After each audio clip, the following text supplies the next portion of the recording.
All right, good evening, everybody. Good evening. Welcome. We're on Zoom too. Welcome everybody to the August 19th Board of Commissioners meeting. It is now 7:38 p.m. We'll call the meeting to order, and we're going to start with the Pledge of Allegiance, which will be led by Commissioner Brockington.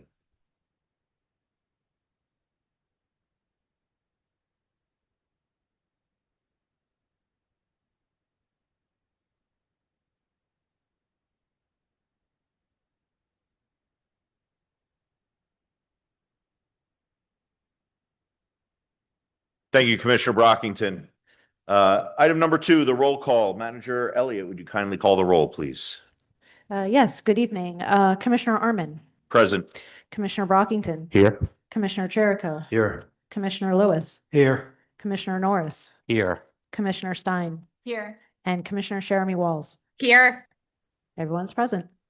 Thank you, Manager Elliott. Moving on to item number 3, the Sunshine Act announcement. I'm going to turn it over to our solicitor, Mr. Diazio. Thank you. Good evening, everyone. The board has met in executive session 3 times since the July meeting.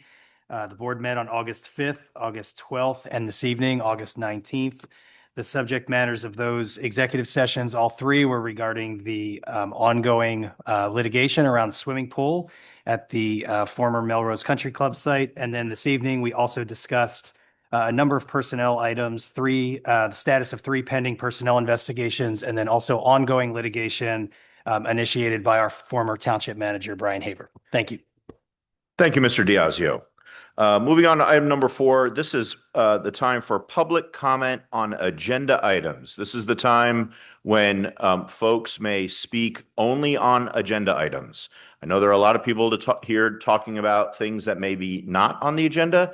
That time will come at the end of the meeting during Citizens Forum. So this time is only for items that are on the agenda. So if we have anyone who would like to speak on an agenda item, welcome to come up. Please identify yourself, where in the township you live. We're going to be timing folks because there's a lot of things going on. So you'll be limited to 3 minutes. So, sir, please. I'm Thacker. I live on Woodlawn Avenue in Elkins Park. This pertains to the agenda. So on August 16th, I sent a formal request to all board members and to the acting township manager with regard to an agenda item, agenda addition. I received no response despite my request for one and would like my email concerning tonight's agenda on the record. So I'm going to read that out. It says, "Hi friends." I'm sorry, Mr. Thacker. This is not an agenda item. This pertains to the agenda and I never received a response. No, it could only be on an agenda item. And you'll have your opportunity to speak at the end during Citizens Forum. If I'm not mistaken, it actually, the public comment right now says agenda. No, it says agenda items. Okay, well, this pertains to agenda item. No, it does. It does. Which agenda item does it pertain to? It pertains to the agenda item request that I made and That was is not responded to. Mr. Thacker, I'm not going to argue with you. That is not a proper point Friend, to raise at this moment. The pool contract requires final approval. Mr. Thacker, Final designs. Mr. Thacker, Mr. Thacker, we're going to have to have you removed if you are unwilling to be cooperative. You will have your opportunity, as will everyone who would like to speak, at the proper time. Okay. Moving on. Is there anyone who would actually like to provide public comment on an agenda item at this time? And if you would, come on up to the podium and be recognized. Good evening, everyone. Hi. Darlene Melton, citizen of Cheltenham in Lamont. Can you speak into the microphone so everyone can hear you? Thank you. You're welcome. Okay. And I will apologize because normally, y'all know I usually look at things in review and I just didn't have time to look at everything. So on your agenda, item number 9G, 9G, resolution for granting conditional approval and association for waivers, CDA 2026. First of all, could you just bear with me and tell me what the acronym means? CTDA. It's Cheltenham Township Development Application. Thank you. Okay. And then the address I know very well. That is our recreation center. I'm just, unless you want me, I can ask again at the end, but the consolidation of the 3 parcels, is that center, park, just beside it, and the school and the playground behind? I just want clarification. The, 'Cause the, I'm Ms. unclear. Melton, I believe this has to do with the Mott Community Center. Manager Elliott, would you mind elaborating on the nature of the application? yes, so it is to consolidate 3 lots. It looks like Mhm. there's a main lot that fronts on Sycamore. Mhm. And then there was a lot on Willow, like behind, it looked like 2 residential lots that were just kind of bought to be part of the property. So it's just consolidating all 3. There are 2 slivers at the back of the property. One's on Willow and the other's on Graham. Okay, because the one on Willows is where more of the playground is at. Right, and then Correct. right on the other side where the big bushes is a house. So not to consolidate those properties, it's just the land where I'm just trying. Sure. So it's to make all 3 into 1 lot. So they're already existing, they're already vacant, already part of the community center property. It's just kind of erasing the lot lines. Okay, I just need to clarify. Thank you. Thank you, Ms. Melton. Anyone else here in the hall who would like to make public comment about an agenda item? All right, seeing none, we'll move to Zoom. Anyone online who is interested in making a public comment about an agenda item, just raise your hand. You'll be recognized. You see anybody? No? Okay. I don't see anyone, so we will close public comment on agenda items, item number 4, and move on to item number 5. Approval of the Board of Commissioners' regular meeting minutes dated July 15th, 2026. I will so move. Any comments or questions from the board? Seeing none, all those in favor say aye. Aye. Item number 6, acceptance of the executive summary financial report for the period ending June 2026. I so move. Comments or questions from the board? All right, seeing none, all in favor say aye. Item number 7, acceptance of the accounts paid report for the period ending June 2026, and I move for acceptance. Comments or questions there from the board? All right, seeing none, all those in favor say aye. Aye. Okay. Item number 8. In accordance with the Home Rule Charter, Article 7, Section 702A, Subsection 2, the acting township manager requests the advice and consent of the Board of Commissioners for the appointment of Richard Schaffer to the position of Chief of Police at an annual salary of $193,000. This will be shortly followed by Chief Schaffer's swearing in. As many of you know, this board engaged a consultant to perform an extremely thorough and rigorous search for a new chief. We went through that process over the course of several months, and Chief Schaffer, or soon to be Chief Schaffer, I should say, really rose to the top. And we are really excited to have him serve us and lead us as a township, as a police department, into the future. So it is certainly with great honor that I move for the advice and consent for the appointment of now Lieutenant Richard Schaffer. Any comments or questions from the board? Any comments or questions from the public? I'm sure there'll be lots of claps, though, from the public. All right. Seeing none, all those in favor of the advice and consent for the appointment of Richard Schaffer, the position of Chief of Police, say aye. Aye. Congratulations, Chief.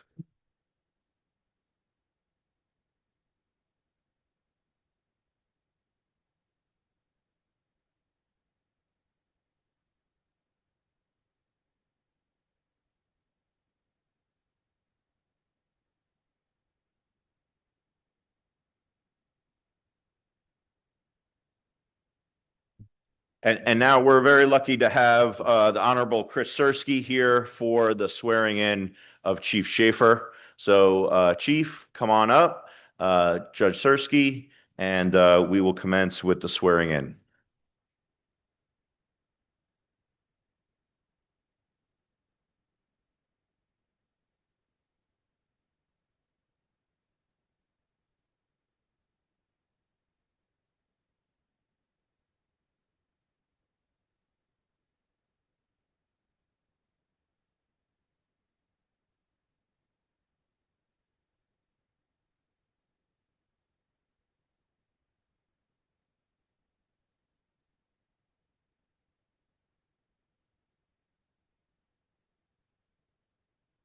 State your name.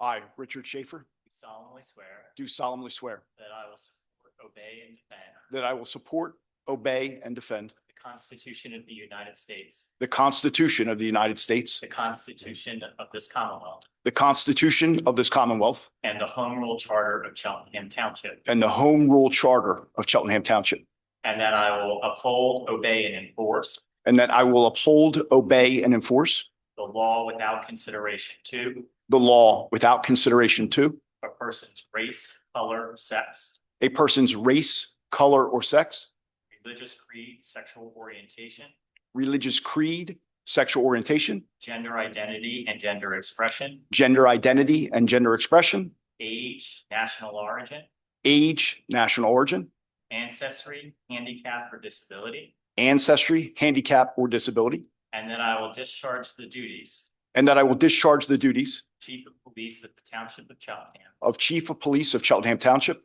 with fidelity. with fidelity. So help me God.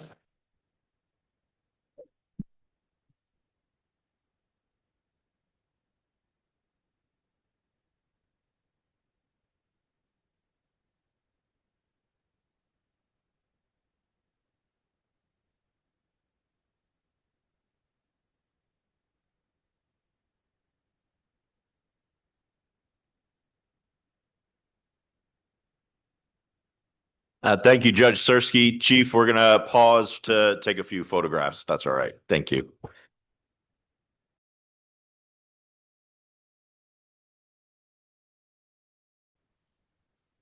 Thank you. All right. We're going to recommence with item number 9. The Public Works Committee met on August the 5th. There's some business to bring before the board. Our chair of that committee is Commissioner Lewis, but Commissioner Lewis, while present, is a little under the weather. So we're going to save his voice tonight, and the vice chair, Commissioner Norris, will handle the business before the board. Commissioner Norris? Thank you, Mr. President. Thank you, Mr. President. Number 9, approval. The Public Works Committee met on August 5th. Its regular meeting minutes, and there are several items that require our attention. The first is approval of an agreement with Cheltenham Deer Management for the 26-27 Deer Management Program. Do we have any information on that, or are we just voting on it? I know there was an attachment. This was fully reviewed during the Public Works meeting, and it was passed along to tonight's legislative meeting for approval. So unless there are questions or comments from my fellow commissioners, Well, I do. I'll- I do have a question. hold on. I'll make a motion to approve the agreement for the Cheltenham Deer Management. Thank you, Commissioner Norris. Are there any comments or questions from the board about this matter? Question. We spoke about this. I had asked that the park at Parkview not be included this year. And I noticed that it's still on here. So I would like to amend this and to remove Parkview Road. Commissioner Norris, do you agree with that revision? Yes, I do agree. Will with that you amend revision. your motion? I'll amend my motion to approve the agreement with Cheltenham Deer Management with the removal of the Parkview Road. Thank you. Any other comments or questions? Manager Elliott, there was some discussion at the committee meeting about ensuring that certain days of the week were not included in the hunting or the deer management. Has that been corrected in this latest version? Yes, that's correct. It has been expressly called out as prohibited for hunting on Sundays in the township. Okay. Excellent. Thank you. Any other comments or questions? How about from the public? Any comments or questions about the deer management program? All right. Seeing none, all those in favor of Commissioner Norris's motion to approve the agreement with Cheltenham I'm Deer sorry. Management. I'm sorry. I raised my hand about that. I have actually a question about that. I'm My name sorry. is Mary. Hi, my name is Maria Gadima. I'm a Cheltenham resident. I was looking at one of the locations, the Tookaney Creek Parkway, the perimeter of Ashbourne Meadows. So since that is actually a place where cars pass, like how is that normally handled? Like I wasn't actually aware that we had a deer hunting contract. I just wanted to ask if like I could get some clarification for like how these spaces are handled, especially if they're not like enclosed areas, I guess. Sure. That's a fair question. I don't know if we have someone from the deer management program here, or maybe we could turn it over to Manager Elliott for an answer to that question. As I understand it, the typically the locations are marked, signed, and walked through before the before any of the activities occur. But Manager Elliott may have more detailed information on that question. Mm-hmm. Yes, that's correct. There is signage placed up to warn users of the park when hunting would be going on. Generally, I'll try to do justice, but generally, the hunters do have a certain amount of space that they need to be from residences and other areas such as roads. So they do observe that when they are selecting potential areas to. So just quick question. The signage, like, I mean, I've been a resident of Cheltenham Township since 1998, and I've never actually seen the signage. I don't know if that's just because I'm not really paying attention, but I'm wondering kind of like, what does the signage look like? Is it like, you know, neon bright? Because like, for instance, like I use the Tookaney Creek Parkway Road fairly frequently, and I haven't really like seen that signage. So I'm kind of wondering kind of like what the postage looks like in this case. I think I can answer that for you. So they're usually like a lawn sign size, but it's also important to note, which I don't think we made clear verbally, that they're hunting with arrows. They're pointing down. They're in a blind up at the deer. They're not shooting out, and there's no guns involved. So you'd have to be on the verge of walking into one of these areas to see the sign. It's not something you're going to see when you're driving by or outside the area. And Okay. I'll just add that the Cheltenham Deer Management Program has been an active program in the township, I think for the past 6 or 7 years. So it's not a new program. I mean, I do appreciate, like, I apologize for talking over you, but I do appreciate it. Like, I'm sure my hostas are going to be very thankful for it come next year, because I have a corner lot, and they are very much in my yard all of the time. So Thank you, ma'am. All right. No problem. Mm-hmm. Any other comments before we vote? All right. Seeing none, all in favor of the approval of the agreement with the Cheltenham Deer Management Program for 2026 and 2027, say aye. Aye. Thank you all. And thank you for that great question. Commissioner Norris. 9B, approval of an addendum proposal for Bowman to complete preliminary engineering, final design, and construction observation tasks for the Tookaney Creek Trail TASA project that goes from Ashmead Road to Ashbourne Road in the amount of $667,300, and I so move. Thank you, Commissioner Norris. Manager Elliott, anything to elaborate on this? Sure. I know at the last meeting, there were some questions asked about how much of the project is covered by grants. So this is a funded we'll say the construction side is funded entirely by grants. That's about $2.3 million worth.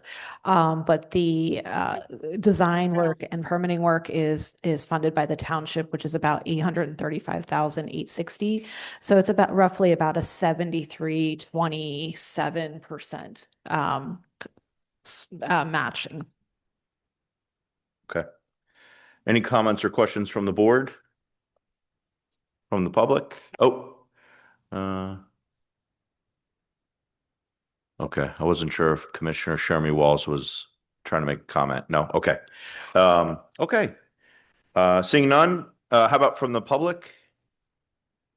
All right. Seeing none, all those in favor of the addendum proposal for Bowman to complete the preliminary engineering, final design, and construction observation tasks for the Tookenny Creek Trail TASA project as described, say aye. Aye. Thank you all. Commissioner Norris. Thank you. 9C, adoption of a resolution authorizing the submission of a grant in the amount of $728,743 under the Pennsylvania Department of Community and Economic Development's Multimodal Transportation Fund to replace the Glenside Avenue culvert. And I so move. Thank you, Commissioner Norris. Any comments or questions from the board? I'll just say, as I did during the committee meeting, that this is a very, very important repair that needs, or improvement that needs to happen. That bridge, which seems fairly insignificant, has a dire need of replacement, and it really would, if that were to fail, would impact a great deal of Glenside and Cheltenham and those who travel regularly on Glenside Avenue. So, any other comments or questions? How about from the public? All right. Seeing none, all in favor, say aye. Aye. Aye.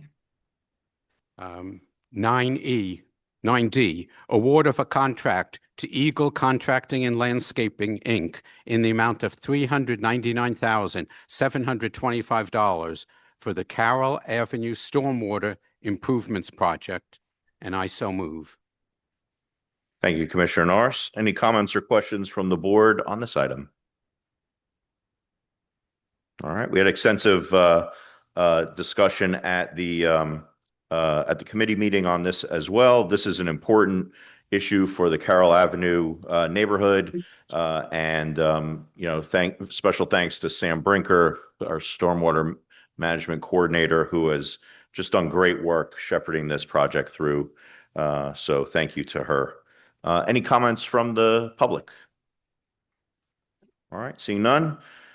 I'll then, all in favor of approving the contract to Eagle Contracting and Landscaping as so described, say aye. Aye.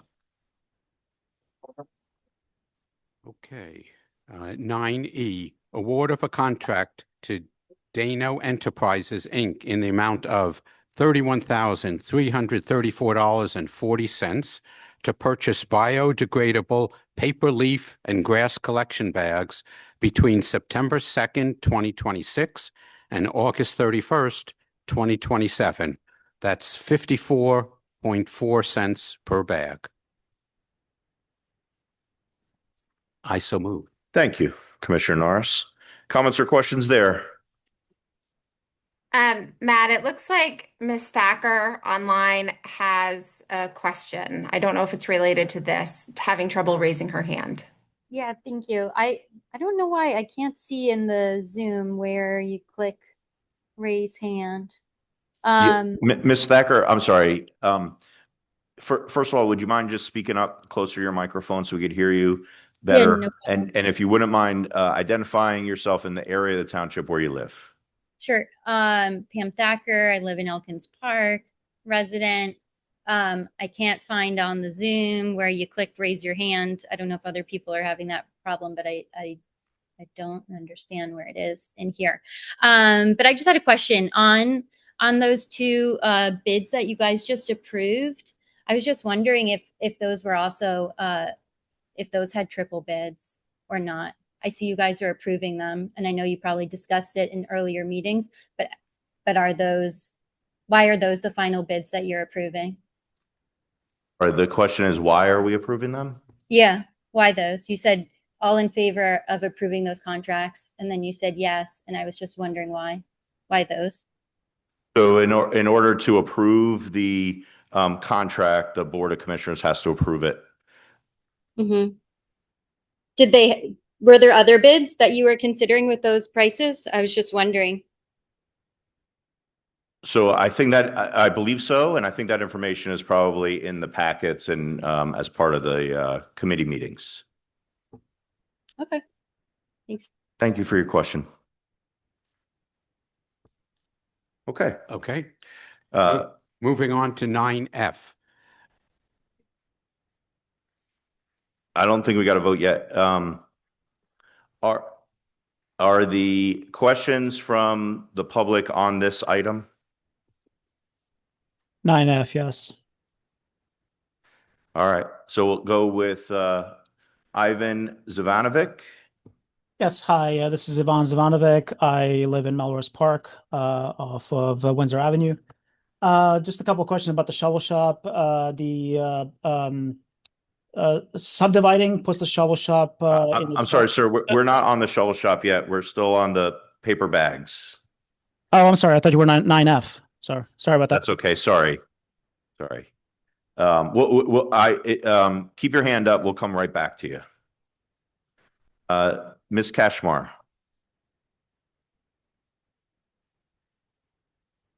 Okay, I'm just trying to unmute. What I would like to express to Pam Thacker is that this is a multi-step process, that there are a variety of committees. Ms. Kashmar, there's not a need for you to respond to the public comment, but it's appreciated, but it's not necessary. Okay. Now we will vote on item 9E. All those in favor of awarding the contract to Dano Enterprises, Inc. in the amount of $31,334.40, say aye. Aye. Okay, now moving on to 9F. I move adoption of a resolution granting conditional approval and associated waivers for CTDA 26-05 preliminary/final subdivision application for 300 Ashbourne Road, Cheltenham, PA 19012, subdividing one 12-acre parcel consisting of a building known as the Shovel Shop and parkland known as Tookenny Creek Park into 3 lots. Lot 1 is 5.43 acres of parkland north of Tookenny Creek Parkway. Lot 2, 6.37 acres of parkland south of Tookenny Creek Parkway.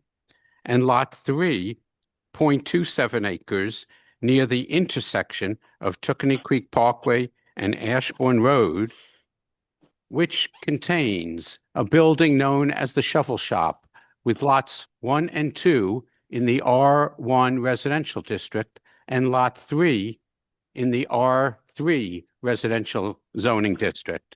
And there is an attachment. So I'll move that resolution. Thank you, Commissioner Norris.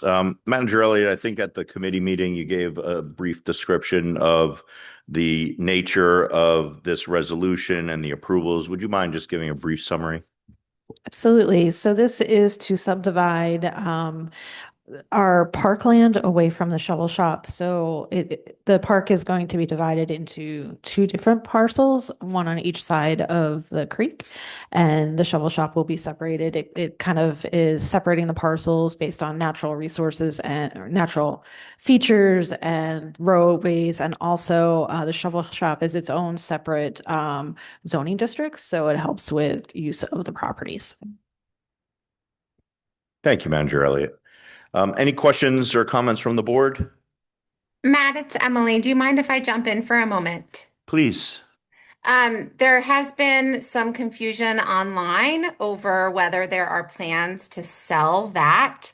And I just wanted to reiterate that at this point, there are no plans to do anything with it. This is just to make life a little bit easier. And Manager Elliott, I don't know if you want to expand on that a little bit, but I just wanted to let everyone know that there are no plans to sell at this point. Thank you. Manager Elliott, do you want to, nothing to add? Okay. Thank you for that, Commissioner Jeremy Walls. I think it's an excellent point and well stated. Yep. Can I add something really quick? I'm just hoping that, with the work being done on the Tokenie Creek Trail extension, that we are considering how the shovel shop as an asset can be used in combination with that trail extension in the future. Another good point. Yeah, I agree 100%. Thank you. Any other comments or questions from the board?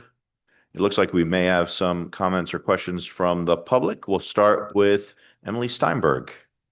Yes. Hi, everybody. Welcome. Just to clear it up, the shovel shop will not be sold and it will remain as it is. Is that correct? I think that question was just answered by Commissioner Jeremy Walls. Yeah. Okay. Emily, for now, that's the plan. Okay. Okay. Thank you.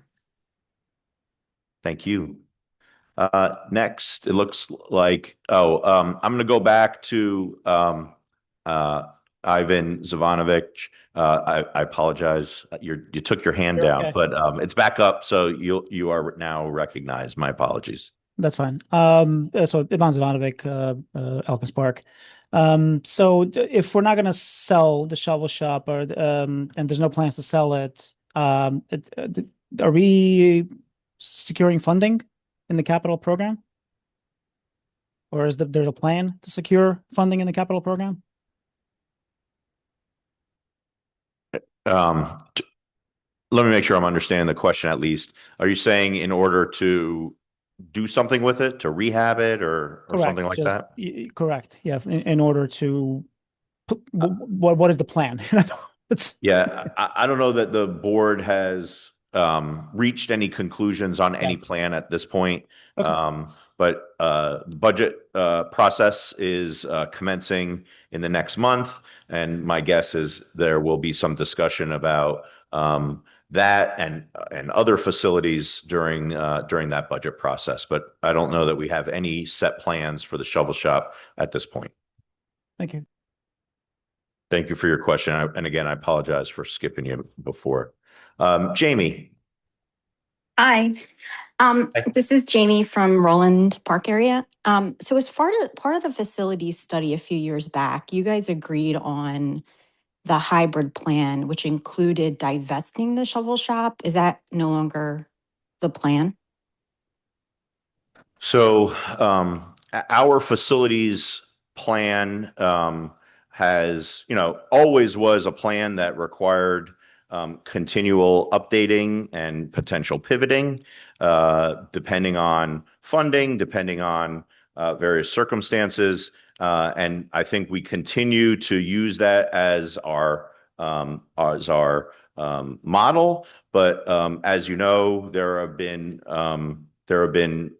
adjustments to that plan based on various opportunities and funding sources, and we'll continue to approach it in that manner. I also expect that when we have our new manager join us soon in the next month, that facilities is going to be a significant topic of conversation for him, for staff, for the board, and for the public going forward. Thanks. Just a follow up. Sorry. So just to, if there's a way to maybe put on the facilities website, you guys you had a site that was specific to that. If maybe you guys can track when something gets changed or direction changes, because I think, to Emily's point about people being confused, I think we are confused, right? We a lot of us participated in those meetings and heard a decision made, and I think as those decisions get changed, I think there's frustration and there's just uncertainty about what's going to happen. And so if that's an opportunity to maybe just keep track of those things there or have some way for the community to just know what's happening, I think that would be really helpful to kind of calm some of the quote unquote confusion that we have. Fair comment. Thank you very much for that. Matt, do you mind if I respond? Yeah, Commissioner Shermy Walls and then Commissioner Cherico. Oh, sorry, Commissioner Cherico, I didn't see you. ahead. I just wanted to respond directly to Jamie and say, look, we're totally not trying to be vague about this. We have not picked this larger facilities conversation back up. And part of that is intentional because we have a new township manager starting. And I can speak for every single commissioner here tonight when I say that revisiting the facilities plan and articulating that and where we are and bringing people up to speed is 100% a priority of ours. And I really am grateful for your comments, Jamie. And I just want you to know that we hear you and it's top of our list. Thank you, Commissioner Shermy Wallace. Commissioner Cherico. Yeah, and that facilities plan had many, many buildings on them, and many of which take priority over the shovel shop. I mean, we have a police station that needs a lot of work. We have an EMS building that needs a lot of work. We have libraries that need a lot of work. We have a municipal building that need a lot of work. We have community centers that need a lot of work, right? So those are buildings that are being used on a daily basis where people work and people visit. And so those are going to take priority over us finding funding for the shovel shop, which has limited capacity to do much of anything because of its size. So we really need to focus, and we aren't making these decisions unless you see them here, but we haven't gone down the path of trying to decide what to do with the shovel shop because we have a dozen other buildings that we need to worry about first. Yeah, I think that's where a project plan or some kind of tracking for the community would help. Because I get it. I understand it. Nobody we knows encourage that you to come unless to our we ask. meetings because we will talk about them I on a come monthly to basis. many of the meetings and the facilities meetings as well, where I heard you guys make the vote and the decision. Thank you. Amy Freed. Yeah, this is Amy Freed. I live on East Cheltenham. I'm just curious, Commissioner Sherman Waltz, you said it makes it easier for everyone to have it subdivided or in those 3 parcels, and I wish you would explain that, please. Who is everyone, and what is the purpose of this? Why is it easier? I'm going to defer to Manager Elliott, but I think that the point of doing some of these things, including the Mott consolidation, was for efficiency purposes. Manager Elliott. Yes. So when you have when you do work on properties, you want to make sure even the township has to follow its own zoning code and subdivision and land development codes. So as we were going through some of our internal processes, we noticed that this was part of a larger parcel, and it makes sense to subdivide it out so that it's within its own zoning district. One of the things that was mentioned at our last meeting was making sure that there's appropriate right of way for the trail extension, which we discussed earlier in this agenda item, which is between Ashmead Road and Ashbourne Road. So just trying to make sure that we have things set up so that we can follow our own rules and regulations as well. Thank you, Manager Elliott. Any other comments on this item before we put it up for a vote? All right. Thanks, everybody, for your comments. All right. So we have a motion to adopt the resolution granting conditional approval and associated waivers for CTDA 26-05. All in favor, say aye. Aye. Aye. Thank you all. Okay. Okay, that brings us to 9G. And this was referenced earlier. This has to do with the Mott Community Center.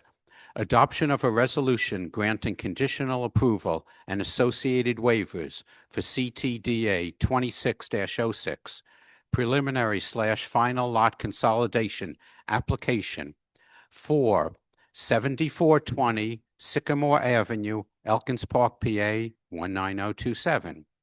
This is to consolidate 3 parcels into one, and that one would be 1.596 acre parcel, which would contain the Mott Community Center. I so move this adoption. Thank you, Commissioner Norris. Any comments or questions from the board on this item? All right. Anything from the public? We already heard a little bit from Ms. Melton. All right. Seeing Yes, none. wait. Who's saying wait? Oh, I'm sorry. I didn't realize the microphone was on. Yes. I'm Tammy Cummings, and I don't Ms. Cummings, understand. please move closer to your mic. We're having a little trouble Okay. hearing you. And Yes. your location in the township? I'm Ward 6. Thank you. I don't really know where that is exactly. Anyway, I don't understand why you're separating the shovel shop parcel into 3 separate lots. It seems to me that we should wait until we have an idea as to what to do. I don't really understand the reasoning to push this through tonight. Okay. Thank you very much, Ms. Cummings. We did already vote on that, but I appreciate your. I was on the message board. I thought the Board of Commissioners would see that I was asking questions about this, and other people were too. Yeah, we don't. numerous people who don't agree. We do not manage or monitor, guarantee Actually, monitoring the message board Emily because. did do that earlier. She helped I'm Pam sorry, go in Ms. the meeting. Cummings. Don't interrupt Just me, to be clear, we don't manage the message board because it's not, that part is not recorded for the record. So if anyone wants to make a public comment, they need to do it verbally. And unless they make a request because of I don't see why we can't go back. yeah, no, we can't go back. Sorry. Okay, moving on. Going back to item 9G, this is the resolution granting conditional approval and associated waivers for CTDA 26-06. Any other comments or questions? Ms. Catchmar. Not on this issue. Thank you. Thank you very much. All right, seeing none, all in favor say aye. Aye. Aye. Aye. Thank you, everybody. Commissioner Norris. Thank you, Mr. President. There being no further items requiring our attention this evening, I move for acceptance of the minutes of the Public Works meeting for August 5th, 2026. Thank you, Commissioner Norris. Comments or questions from the board? From the public on the minutes? Seeing none, all in favor say aye. Aye. Aye. Aye. Thank you all. Thank you, Commissioner Norris, for pinch hitting tonight. Item number 10, the Building and Zoning Committee meeting also met on August 5th. We have no business to bring before the board. However, I will move for approval of the minutes from that meeting. Are there comments or questions from the board? From the public? All right, seeing none, all in favor of approving the minutes from the August 5th Building and Zoning Committee meeting, say aye. Aye. Aye. Item number 11, Public Safety met on August the 12th. Commissioner Brockington's the chair. Commissioner Brockington. Thank you. I want to first thank Commissioner Arman for pinch hitting for me for that meeting when I was away. Item 11 tonight, we have one item to vote on, authorized advertisement of an ordinance amending Chapter 285, Vehicle and Traffic, Article 4, Article 4, Schedule of Traffic Regulations, Schedule 285-43, Street and Parking Regulations of Cheltenham Township Code to add an handicap parking in front of 733 Brook Road. I so move. Thank you, Commissioner Brockington. Comments or questions on this ordinance from the board? From the public? All right, we have a motion to advertise the ordinance. Excuse me, I have a comment. Oh, I'm sorry. I would like you to pause in between votes so that this isn't, you're racing through this meeting. I'm Okay. sorry. I'm not sure who I this can't is. tell who's talking, first of all. Yes, And you need to come closer to your mic, please.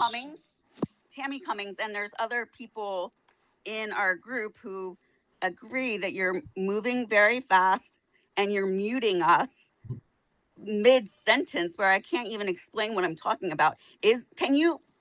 Matt Ehrman, can you please clarify to me, is there a rule that we can't go back and revisit a vote during the very Since same we already meeting? voted.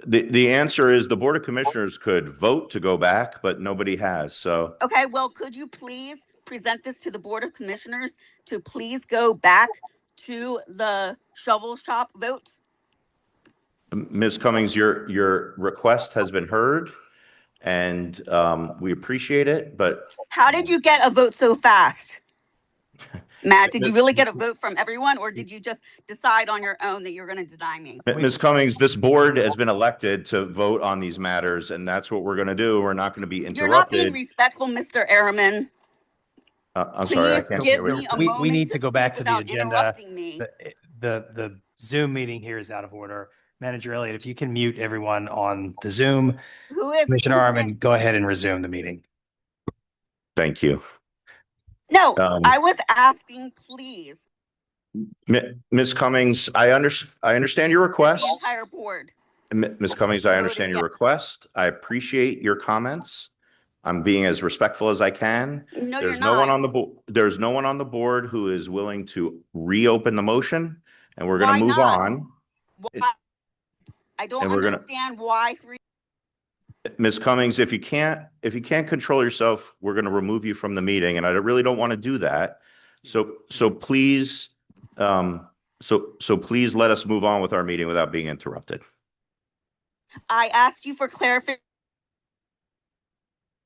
All right.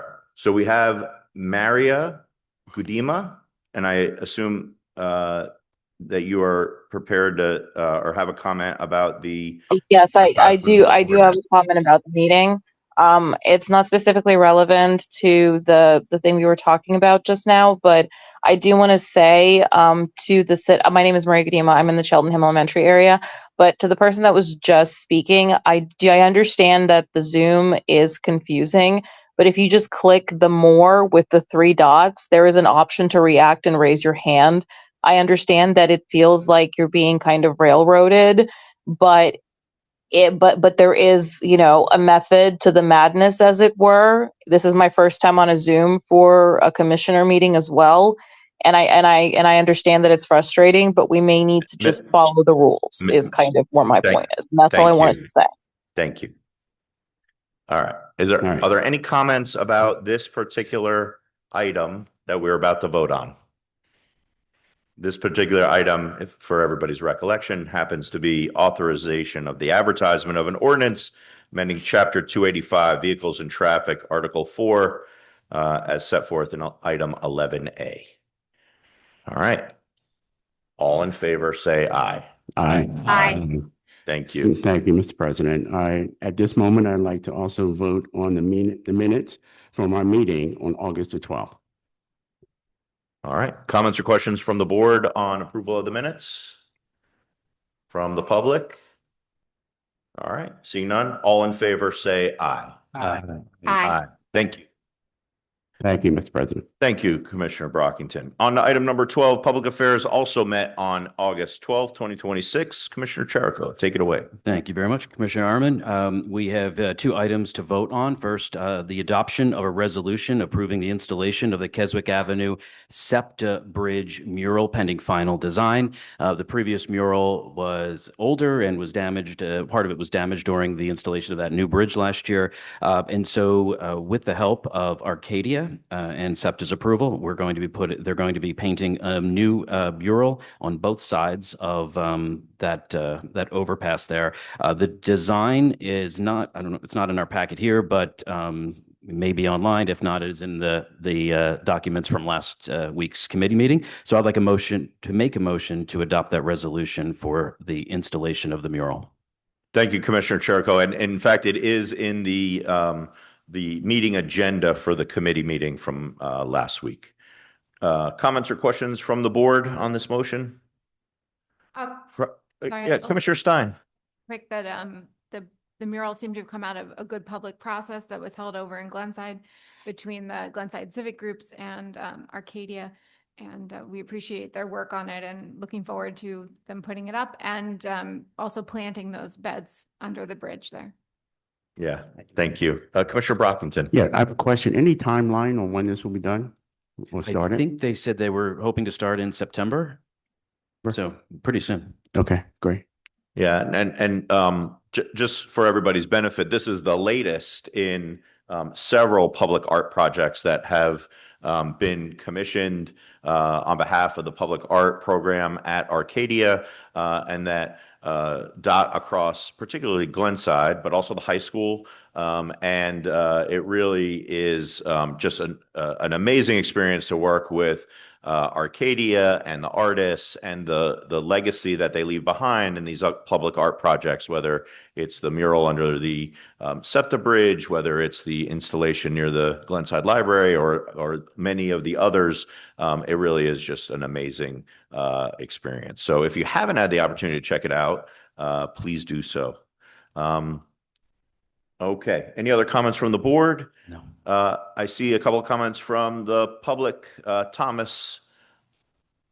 Hi there, Thomas Spizak Mosier. I am in Ward 5 in Elkins Park.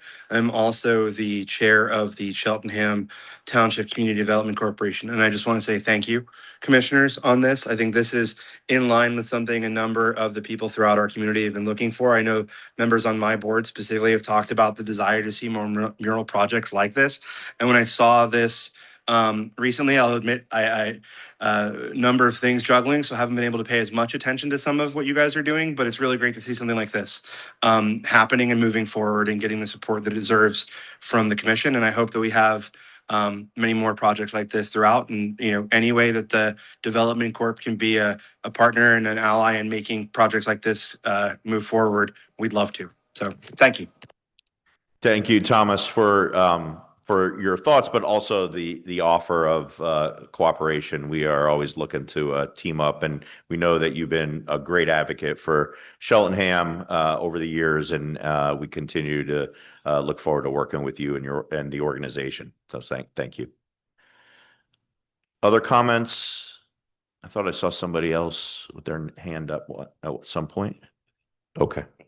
All right. With that, we'll put it to a vote. All in favor of approving the resolution, say aye. Aye. Aye.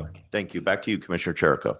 Sure. Next item, 12B, the authorization to enter into a licensing agreement allowing Minuteman Press Philadelphia to sell merchandise using the township's brand, with a portion of proceeds coming to the township.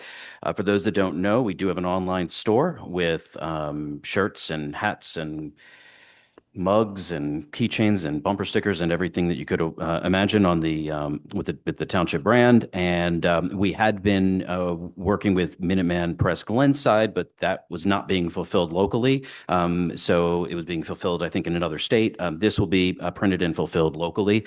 So that's why we're making that change. So I'd like to make a motion for that authorization. Thank you, Commissioner Cherico. Any comments or questions from the board? From the public? Amy Freed, please.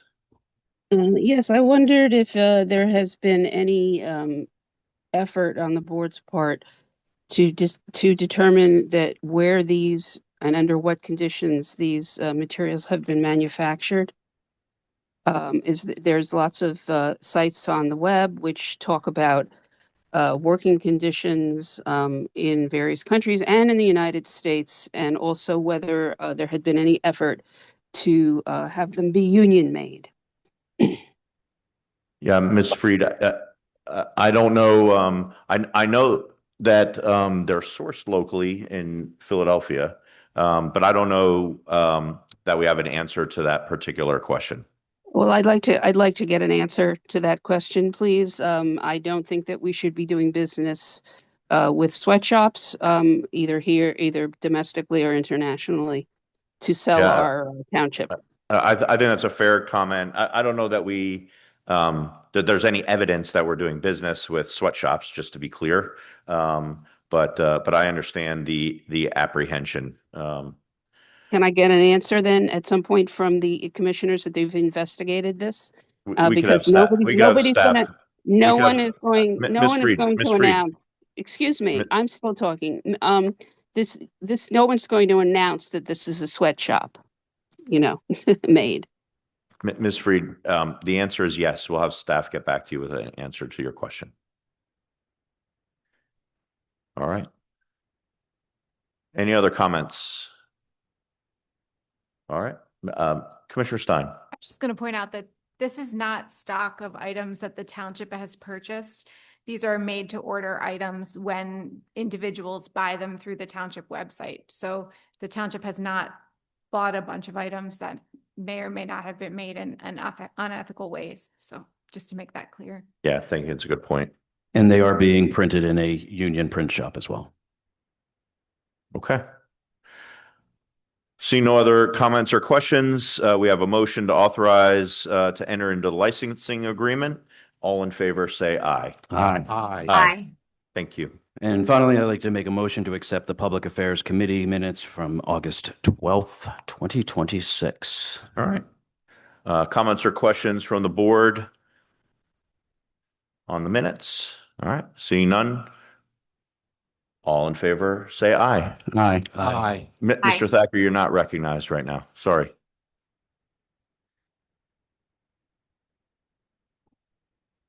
Okay. The minutes are not attached to tonight's agenda. Are they presented publicly anywhere? Because right now you're approving the minutes, but I don't see where the public has had a chance to review the minutes before they're approved. They're not on the agenda. How would the public get to review the minutes that are being approved? So they're posted on our website, Where? under minutes and agendas. With that relevant committee. So if I go there right now, Yes. it's already up. Correct. Okay, thank you. That was just. Thank you.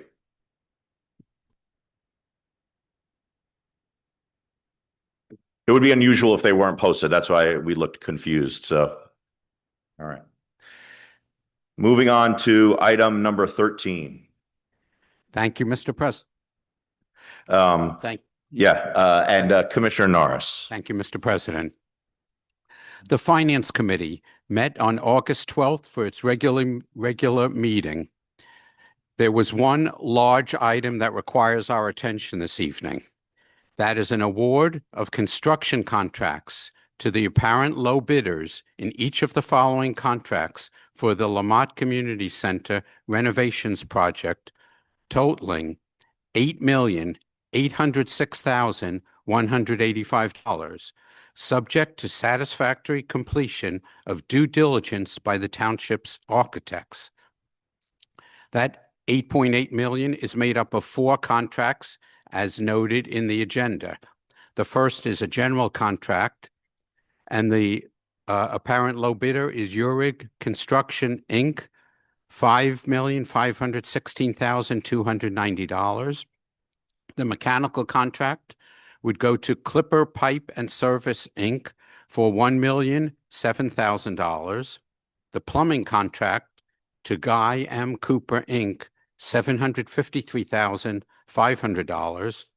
And the electrical contract to Brendan Stanton, Inc., BSI, for $1,529,395,000. And I make a motion to award these 4 construction contracts as noted. Thank you, Commissioner Norris. Before I ask for comments or questions, I'll just note for the public that there was extensive conversation about this matter during the Finance Committee. We got review and recommendations, not only from staff, but from our architects, consultant, and I'm not sure what other hats they're wearing, project management team for these bids.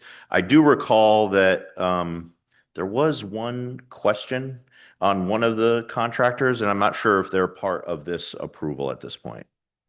Okay. Okay.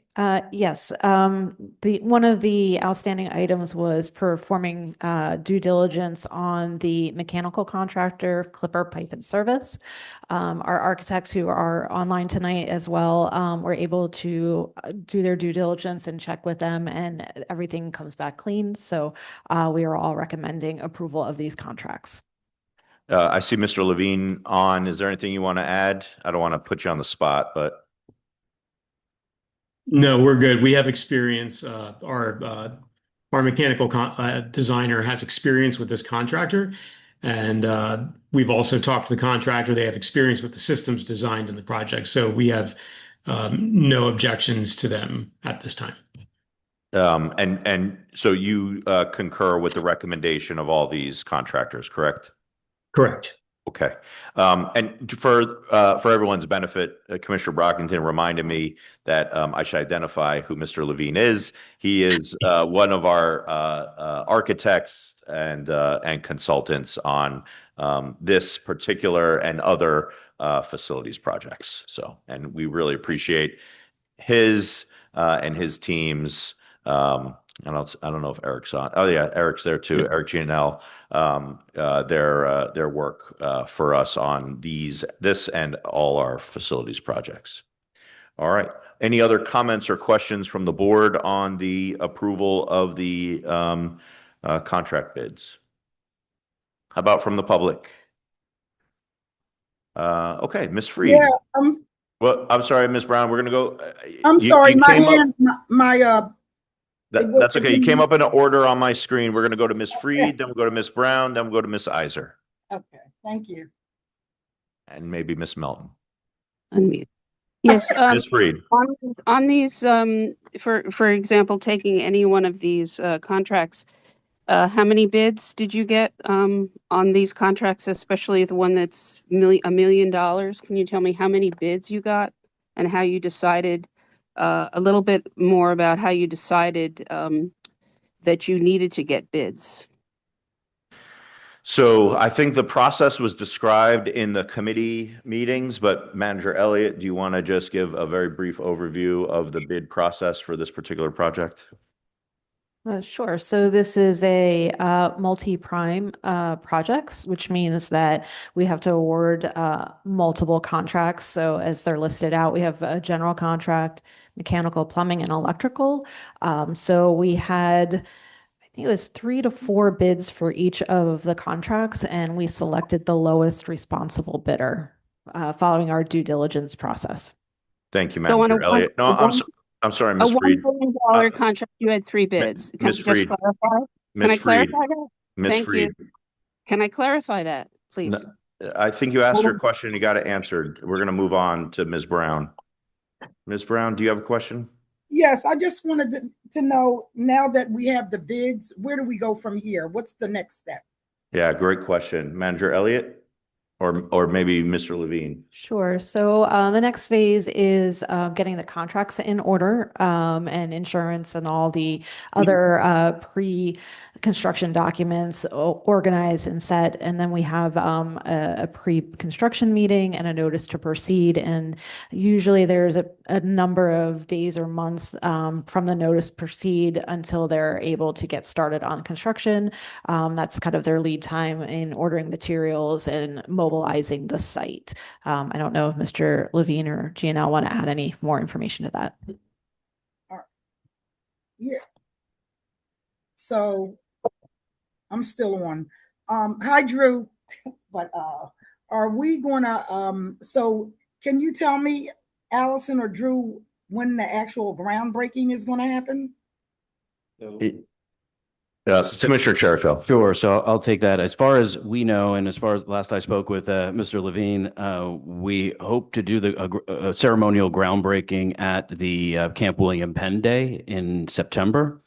So that is our plan, and with hope for construction to begin in October, November, I believe. Is that the plan, Mr. Levine? Yeah, that's the plan. I think we are looking forward to Camp William Penn Day. As said, it'll likely be a ceremonial groundbreaking there. I think that as Allison mentioned, we do have to work through the, tying up all the contracts and everything else. But, that's the intent, is to have the ceremony and then be starting work as quick as we can at that point. Okay. Thank you. All right. Thank you, Ms. Brown. Thank you, Ms. Brown. Ms. Iser, you're next. Thank you. I'm off mute, right? You know how often I screw this up. we could hear you. You made Okay, it. thank you. Hey, quick question. Thank you, Acting Manager Elliott. I think you answered a good number, but as I mentioned in the chat when this came up before, I was concerned about some appendix and protections of oversight, timing, penalties, etc. Can you respond to, are those being added before the contract is finalized? We had that issue when we did Interceptor A. Yes, so we do have a contract that does identify, liquidated damages and penalties, which are the penalties for not meeting our guidelines. There are performance and payment bonds that are also required, and insurances required by all of the contractors. So all that information is included both in the bid document and in the contracts. Excuse me, once we do get into the construction process, there will be construction oversight by both Mr. Levine's firm as the architect, but then KCBA will also be retained as the owner representative. So they'll be on site daily to provide further guidance and oversight into the project. Thanks for that explanation.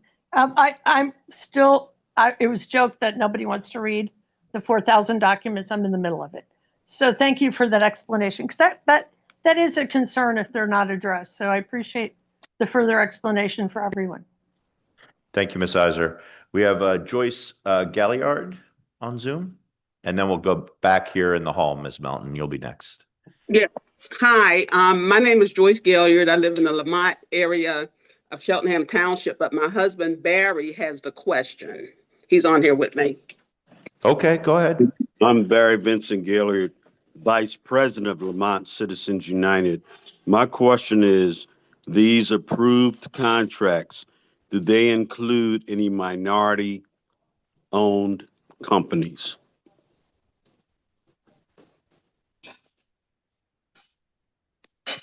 Hello?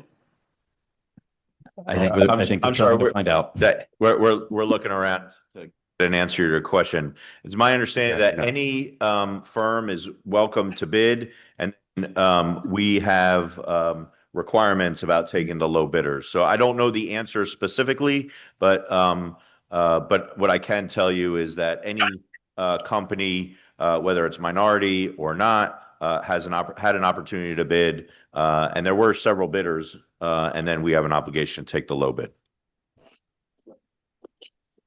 Well, in your investigation, and answer my question, are there any Black-owned or minority-owned companies that are going to be participating in the construction of the center? I don't have the answer to that. Looking at these four, I don't have any answer to that. Looking at these four, but we could look into it and get an answer back to you.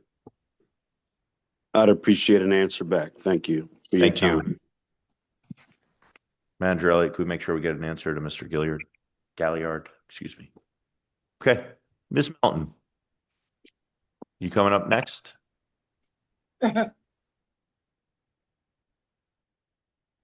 Good evening, everyone, again. I was just going to say thank you to Ms. Brown and Drew and everyone, because this has been a very long process.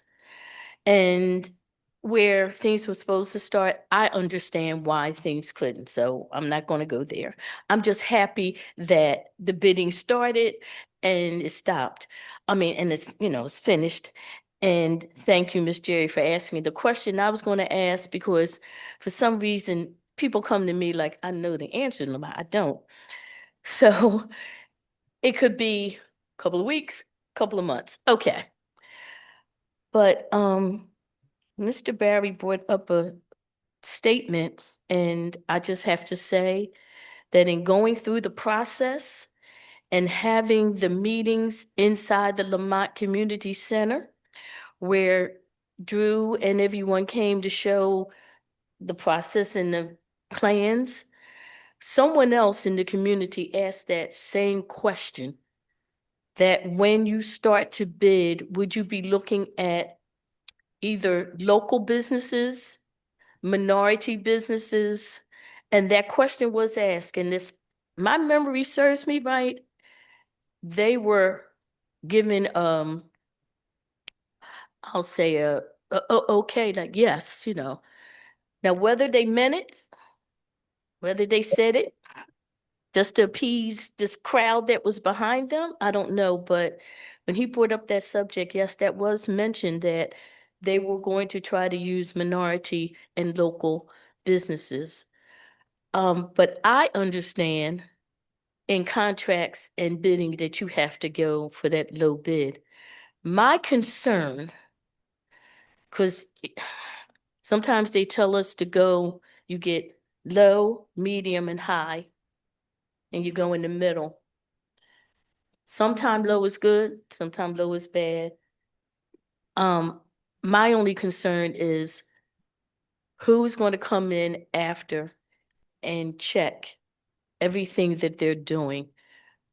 Because what we don't want is what I heard on the radio recently, that a school went and spent all this money and the person that's supposed to did the asbestos didn't do it right. And we're in the middle. So That's but I'm glad and thankful that Yeah, that's Ms. Melton, that's a great question. We have hired KCBA and Revision to be the project managers. So the architects who you've dealt with throughout the process, they will be managing the project, doing the reviews, making sure that the the contracts are being abided by, that the workmanship is up to par and meeting all the standards that we require. So we actually have hired folks to do that very thing that you've asked about. And I think Mr. Liv. Over and above our Yes. property maintenance Yes. and fire marshal and Yes. things. Okay. So Mr. Levine probably could say it better than I can. Thank you. Darlene, thanks for your question. I did just want to, hey, there Guess you are. what? I'm So I just, gathering stuff for the historical board. You're going to fantastic. be amazed of all the history I found. Wonderful. Can't wait to see it. Okay. I think it's a very good question that you ask. And I just wanted to let you know that we do, as Commissioner Ehrman said, we do, the design team is contracted through the construction phase of the project to perform the duties of that the American Institute of Architects, they kind of define them as the duties of construction administration by the design team. And this involves us going out to the job site on a regular basis, walking the job site, looking at the work that's being done, to look at it and to make sure that it's being done in accordance with the contract documents, which represent the design intent of the project. There's a very specific process that we will go through with the contractors in terms of, not just waiting until things show up in the field, but also ahead of time. Commissioner Arman, I think earlier mentioned, or no, I think it was Allison mentioned that there would be a pre-construction meeting. It starts at that point in our communication with the contractors. And then also, Eric, if you're on, maybe you can speak for a second also about the additional work that KCBA will be doing in terms of owner representation during construction. Thanks, Drew. So we'll be on site every day, checking and inspecting the work that gets done. We'll be at pre-installation meetings. So pre-installation meeting would be like, say, before the roof goes on, before the exterior envelope is put together, or the waterproofing. We go through what's required. We go through field conditions, how they're going to handle those field conditions. So it's a pretty rigorous process. We have weekly superintendent meetings. We have biweekly job conferences. So, we'll be there checking it, and we're also going to be signing off on the applications for payments. We'll be checking their payroll certificates, making sure the laborers are getting paid prevailing wage rates, or in some cases, Davis-Bacon rates is required by the grants. So there's going to be, I don't want to say belts and suspenders, that gets overused, but we'll be doing a lot of checks and balances on everything that's done out there. And we'll, be honest, we'll even hold the design team accountable if something goes wrong as well. So we're checking the contractors, we're checking the design, the engineers and everything. Okay, thank you, because in the back of my mind, I usually think money too, so, okay. Thank you, Ms. Melton. Well, thank you. Yep. Thank you. Ms. Iser, I see your hand is still up. I wasn't sure if it was still up from No, before. sorry, it's a new one. It's quick. Okay. On the low bid at the meeting about this contract at the finance meeting, there was a question about the low bid and some issues. I just want to make sure that they weren't major, but those have been resolved, correct? I believe, Yeah. I can't remember if it was Eric or Drew that brought it up. Ms. Iser, I did ask that very question. There was some question about the mechanical contractor. They hadn't been completely vetted, but that has been rectified. They've been vetted and they've been recommended by staff and our consultants. Thank you for clarifying that for those who have listened to the meeting before. Appreciate it. Oh, I'm sorry. Manager Elliott has another comment. Yes, thank you. I just wanted to follow up both on Mr. Galliard and Ms. Melton's questions about minority businesses being involved in this project. We obtain a list through our CDBG grant funding agencies of a number of minority-owned business, disadvantaged businesses, and women-owned businesses that we send information about the bid out to them so that they are made aware of these possible opportunities. With respect to whether or not they bid, I'm not sure at this point, but there is in our OpenGov system a way to track those types of businesses. And anyone who has self-identified as one of those types of businesses, we can check that out. The other thing is everyone in our system is able to see any bid that goes out. So we have had an opportunity to get the word out to all types of businesses in the community. Thank you, Manager Elliott. Okay. A lot of good discussion. Much appreciated. So we have a motion on the table from Commissioner Norris to award the construction contracts set forth in item 13A. All in favor, say aye. Aye. Aye. Thank you all. Thank you, Mr. President. There being no further items that require our attention this evening from the Finance Committee, I'll move that we accept the regular meeting minutes dated August 12th, 2026 for the Finance Committee. Any comments or questions on the minutes from the public? All right, seeing none, all in favor of accepting the Finance Committee meeting minutes from August 12th, say aye. Aye. Aye. All right. Item number 14, the Pension Board Committee met on August 7th.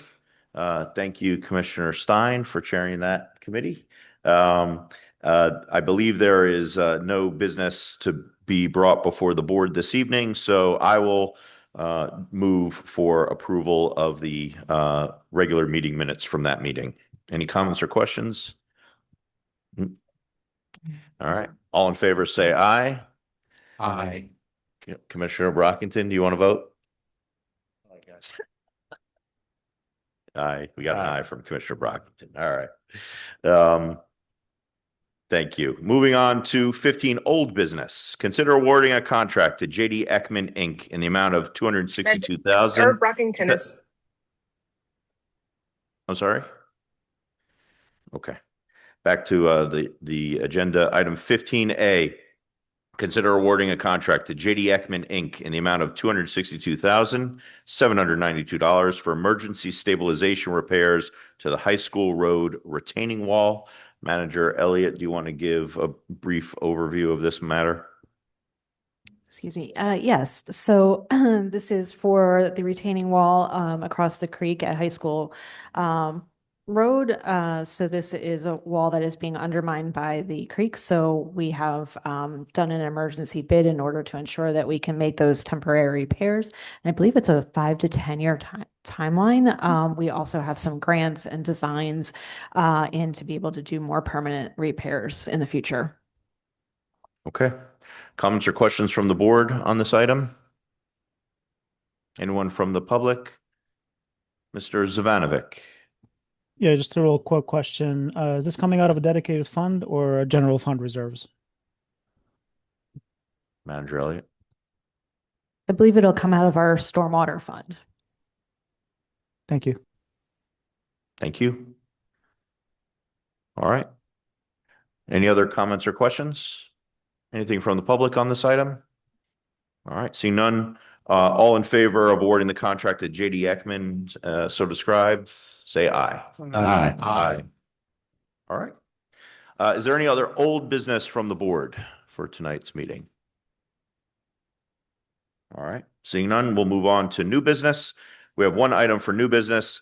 Item 16A, consider approval of a settlement stipulation between Cheltenham Township, Cheltenham School District, Montgomery County, and the Montgomery County Board of Assessment Appeals and the property owner at 540 West Mount Carmel Avenue to resolve a 2026 taxpayer-initiated real estate tax assessment appeal. The parcel number is listed here, and there is an attachment. Mr. Diazio, do you want to give us a brief overview? Sure. This is a typical tax assessment appeal settlement stipulation for a tax assessment appeal that was filed for tax year 2026. Thank you. Thank you. Comments or questions from the board on this settlement agreement? Anything from the public? All right, seeing none. I do have sorry, a question. Commissioner Brockington. Will this be less money for the township or more? Yes. We losing? Less money for this one. We're losing? We Yes. lost this one? This one, yeah. All right, thank you. These appeals, for everybody's benefit, these appeals come up from time to time, and there are occasions when the reassessment causes us to experience increased tax revenue, and then there are others where we experience a reduction in tax revenue. This happens to be one where we're seeing a reduction, but nevertheless, it settles the matter without further litigation. Other comments or questions from the board? All right, seeing none, all in favor of approving the settlement stipulation, say aye. Aye. Aye. Aye. Thank you. Any other new business from the board for tonight's meeting? Commissioner Brockington. One, I just wanted to give a big thank you to our fire department. A couple days ago, there was a fire on my block, and I got to actually see what they do. One of my neighbors had a dryer fire. Make sure you clean your lint trays. It caused a really, really bad smoke fire in their home. But I got to see our volunteer firefighters come and do what they do, and they do it so well. So I will just say to anyone listening to this, when you get that envelope asking for a donation, throw $25 in there, $10 in there, because when you see them in action, and as I did see them, I was totally impressed. And they are 100% volunteers. They leave their homes to save our homes. That's what I need to say. Thank you. Thank you, Commissioner Brockington. Commissioner Cherico. Sure, I'd like to make thank the Public Works Department, but also thank the Traffic Calming Committee here at the Township for installing or for approving and then installing the speed cushions on Cheltenham Hills Drive. Finally, thank you to Commissioner Brockington as well. That was a long time in coming. I saw some comments, though, some people unhappy with them, but I saw more comments of people wanting them in their own streets. And so I'm saying this because there is a process for that. And if you Google Cheltenham Township Traffic Calming Committee, it'll pull up a website that you can see what the process is. You can complete a petition, and then you can bring that petition to the Traffic Calming Committee that meets quarterly. And yeah, so if you have a place that you think might need it, feel free to go through there, get the petition signed by your neighbors, and then submit it to the Township's committee. And we hope that we will be bringing speed cushions to a street near you. Thank you, Commissioner Cherico. All right. So recognizing that there's no further new business, we will close new business. We're going to go to Citizens Forum. We'll bring folks up, but let me just talk about a couple of ground rules. So you stay seated. We'll get you up there first. Just a couple of ground rules. I understand we have a lot of people here. We got a lot of voices to hear tonight, and we're excited to have everybody here. Appreciative to have everybody here. Just to put the ground rules out there so everybody understands, folks will come up. Please state your full name, the area of the township where you live, and then you'll have 3 minutes. We have a timer. So if you hear the timer, don't be offended. It's just us keeping track.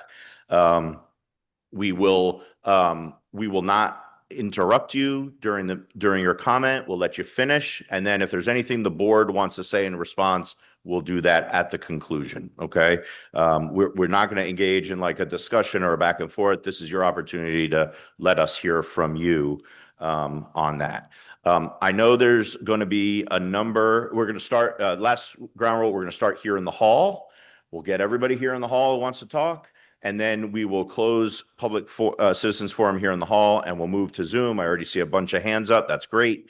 And we'll proceed in that manner. For those of you who cannot find on the Zoom where to raise your hand, go to the bottom. It says react. You just click on that, and there's a spot where it says right near the bottom says raise hand. You'll be able to raise your hand. If you don't know how to raise your hand and can't figure it out, you will have an opportunity after all the raised hands get to talk.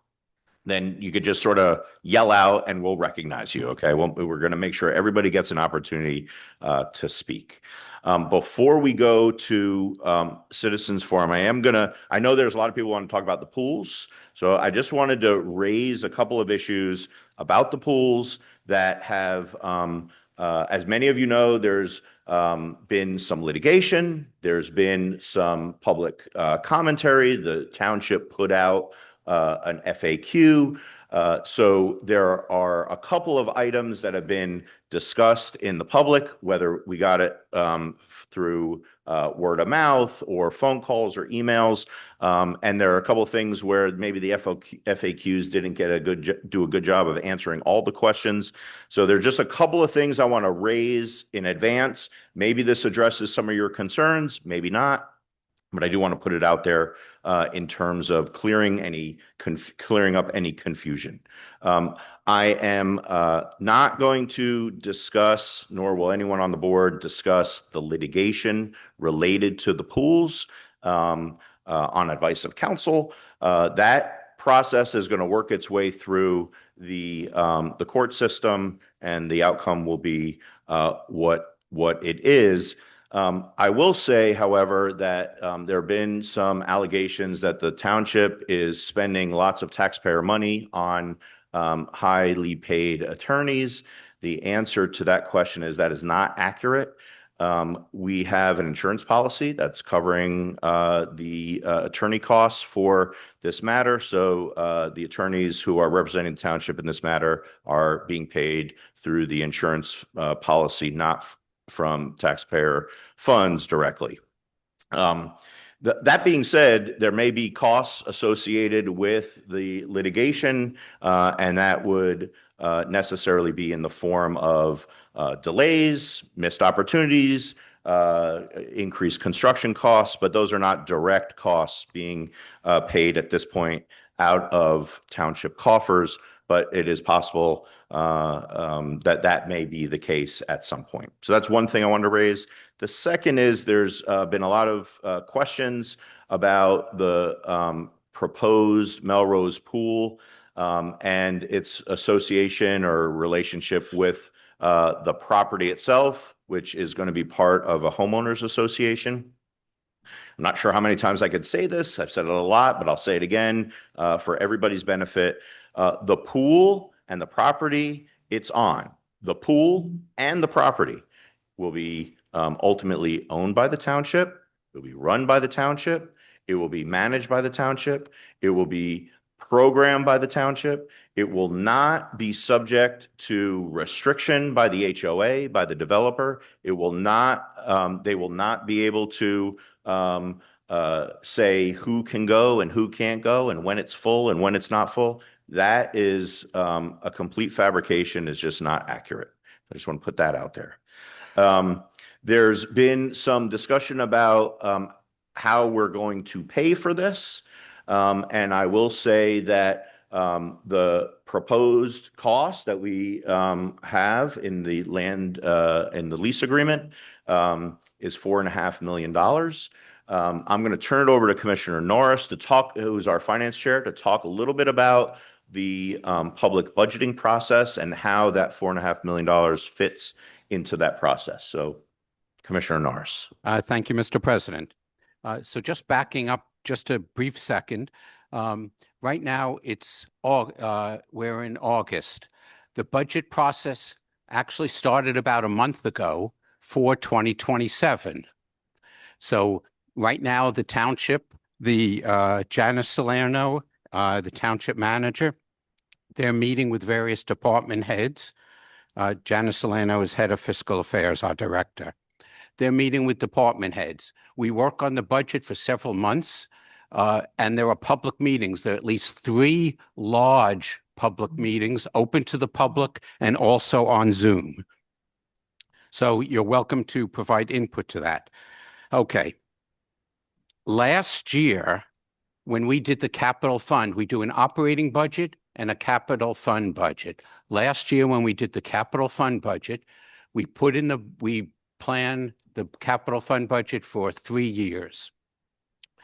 In the 2026 capital fund budget, there was approved last year, and there is money for this new pool. It was put into the capital fund budget. That doesn't mean it absolutely will get spent. Like anything in a budget is a planning document. So sometimes things are spent, sometimes exceptions are made to that, and they're voted on during the year. But I'm letting everyone know that the pool funding was a year ago put into the capital fund budget for 2026. So I mentioned we have a capital fund and operating fund. We have a couple of different funds as far as where we have an operating fund for our operating expenses, and we have a capital fund for our capital expenses. Most of the capital fund expenses are paid through bonds. That is where we go out to the debt market. We issue bonds. We raise the funds for all of the capital items that we spend. That's anything from the pool to the Mott Community Center to buying new police cars, any capital items. As far as the pool goes, the agreement calls for a $4.5 million payment upfront or annual lease payments. Right now, that's a choice, and it will remain a choice as we go through the process. The board will be voting on that. I will, as chair of the Finance Committee, I will be recommending a single upfront payment of $4.5 million for the pool. So in answer to people's questions as to whether we'll be paying for that upfront or an annual lease, there is a choice that the board will have, but I will be recommending, and I'm fairly confident it will be accepted, a one-time upfront payment. I think that's it for now. Okay. Thank you, Commissioner Norris. And I'm just going to make one last point. There has been some discussion again about some language that we used during previous months, calling the location at the Melrose property a township amenity. And we've received some criticism, rightfully or wrongfully, perhaps a little bit of both, that we called it a township amenity for so long. And what I will say to the public in that regard is this. When we referred to it as a township amenity, it was mainly because we didn't know what it was going to be. Originally, on the plans for the Melrose proposal, it had a community center and a pool. That ended up, in some discussions with the developer on the cost, it resulted in a cost that we weren't going to be able to afford. The board looked long and hard and heard from residents, particularly in the village, about ensuring that Rowland remains a viable entity and that that community center remain a viable entity. We also received some money from the state, and simultaneously we were having an extremely positive process with the community center at Mott. And it was determined that we were going to focus on Rowland, and that the community center at the Melrose property was not going to be a viable option for us. So there was that. There was also a proposal to have the pool be an indoor-outdoor pool. We didn't know how it was going to look, and putting it out there and raising expectations when that was inappropriate just would not have been responsible.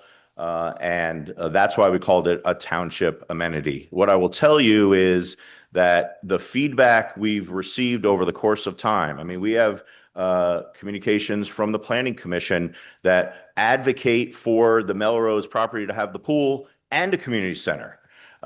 We have the Active Transportation Committee telling the board that this particular location is appropriate, is more accessible, is more viable in terms of walkability and trails for now and the future for Melrose. So could we have done maybe a better job there? Perhaps. But what I will tell you is as soon as staff, the developer, and the board members who were involved in the discussions decided that it was going to be a pool, it was announced. It was announced on or about the mid-April, and then 3 months later, the ground lease agreement was again proposed in public, and I think that timeline demonstrates perhaps not everybody's to everybody's satisfaction, but certainly demonstrates an openness and transparency that existed. And you can certainly look at the records to verify that. Okay, before I open it for public comment, is there anyone else on the board who wants to mention anything? I'll start down here. Commissioner Stein. I was going to bring up the increased walkability that was brought to our attention by the Active Transportation Committee, and we didn't really touch on that much in the FAQ, but I think that is a key aspect of the Melrose site, how it will be connected into the future trail networks that are being built, and the property itself will have the roads going through it will all have sidewalks, will connect to existing streets, and will have safe access into the property, both from the Philadelphia end of the property and from up by Cheltenham Elementary and along Front Street. So the ability to get to this site on foot safely with continuous sidewalks, it will be much improved. And I thank the Active Transportation Committee for reminding us that we should touch on that. Thank you, Commissioner Stein. Commissioner Brockington. So my comments are more about Rowland Community Center. I know the pool is the pool, but for me, it was really important that Rowland Community Center stays there in the village. They need that community center. We need to have it open there as soon as possible. So we have some funding. We need additional funding. We're trying to do as much grant money as we can, not to take taxpayer dollars. But for me, I am really holding fast on making sure that Rowland Community Center stays there for the people there in the village. As the president stated, there were some comments about putting the community center at Melrose, and I was totally against it because that takes it away from that part of the community that always feels that they get screwed. So, and I represent that part of the community, and I did not want that to happen. So the one thing that I'm happy about is that that community center is going to stay there. It's going to, it's taking longer than what it should to get it open, but we got to do it right. It has to be open a little bit different. It has to be different than what it was. Kids don't play the way they played in 1960 and 1970. We got to make sure that we have stuff there for them to enjoy, not just a gym. So for me, it was really important that Rowland stays open. Thank you. Thank you. Thank you, Commissioner Brockington. Any other? Matt, I'm going to jump in with one thing if no one else in the room is speaking. Thank you, Commissioner Jeremy Walsh. Yeah, we've heard a lot about how much people love Conklin. And when we got into this, we recognized that. We knew we were not going to make everyone happy with this decision. Conklin is a beautiful property, but this is the fiscally responsible and forward-looking decision that we all agree needs to be made. We've also made a commitment many times publicly that we are willing to have conversations about the future of Conklin. Absolutely nothing has been decided. There are a lot of, I would say, rumors going on, in the community and online that we've already come to a decision to sell Conklin to developers. We are not in agreement as a board, and we absolutely have not made that decision.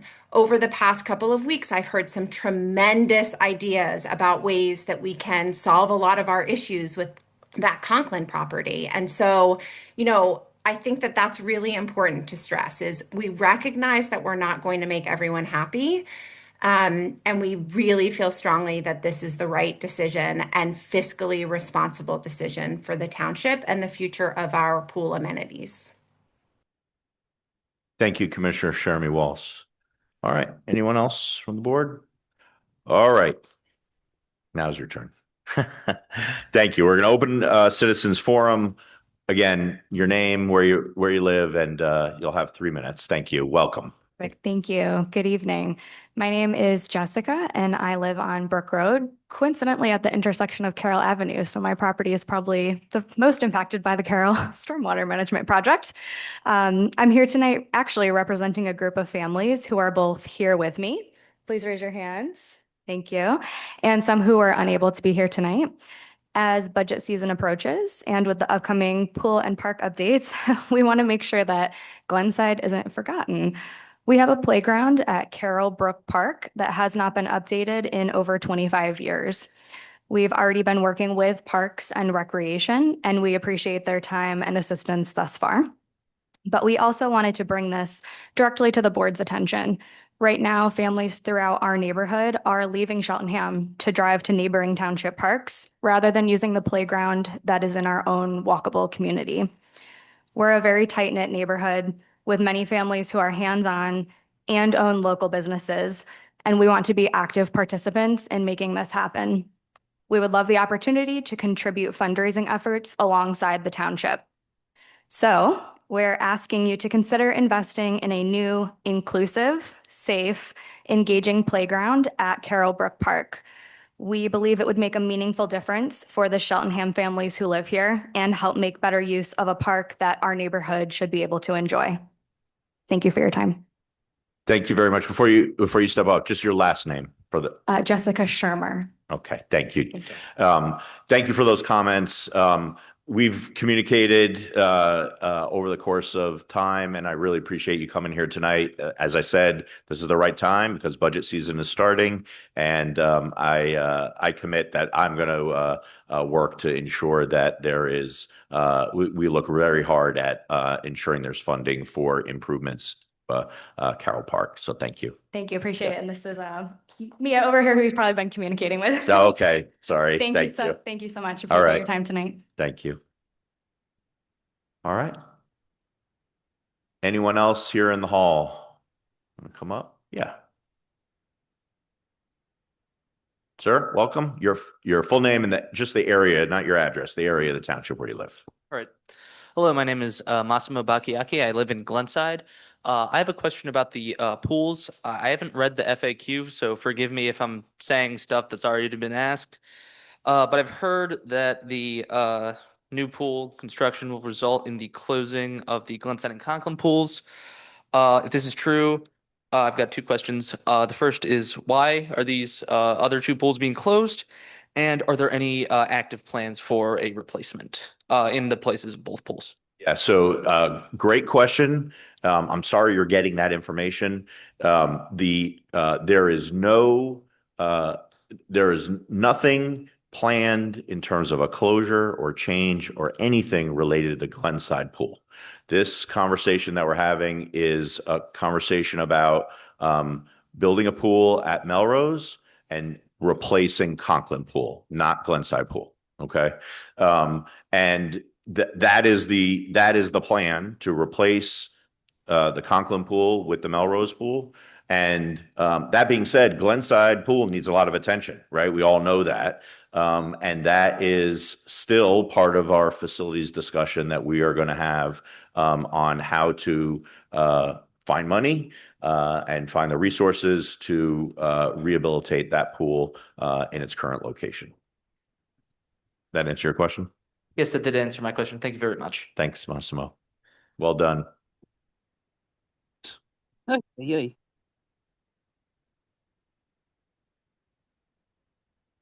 Hello. Welcome. Thank you. Good evening. My name is Dawn McLeod. I'm in Elkins Park. I have lived here about just over a year, so I'm kind of a new member of the community. And I have a lot of questions about Conklin Park situation, but you actually answered a number of them in your opening statement, so thank you for that. The one thing that most concerns me is the HOA situation. And I say this because I've lived through my own HOA horrors, as I'm sure many people have. I understand what you're saying, that the park will be, or the pool will be run by the township and the property it's on is run by the township. But what about the roads leading into it, parking? My concern is, can the HOA at some point, especially with it being a 55+ community, say, we're not real happy with all these kids and families running around all the time. What can we do to limit this in our community, and then enact some sort of regulation that may hamper the residents' ability to access the property? And then what do you have planned in order to protect the residents from that? That's a great question. So I'm not a land lawyer, but as I understand it, because we own the property, we have to be able to have access to it. And parking is part of the development. So there's parking on the property. There's also going to be publicly available facilities. There's retail space there. There's medical offices, medical, like, I don't know if it's a hospital necessarily, but treatment locations. So it is and will be and must be accessible to the public. So the HOA could not vote to restrict access. Now they may vote, this is hypothetical, they may vote on the house color or whatever, things like that, but they cannot, they will not be able to vote, and I could defer to our solicitor, they will not be able to vote to restrict our access, to impose any rules on our operation of the pool or access to the pool. Are the roads leading into that area owned by the community or by the township? So, Do you know that yet? solicitor, you want to, I think they're owned by the community, Yes, but we have access. So those roads are private roads in the sense that the township doesn't plow those roads or pick up the trash or things like that. So in that sense, they are private roads not being dedicated to the township.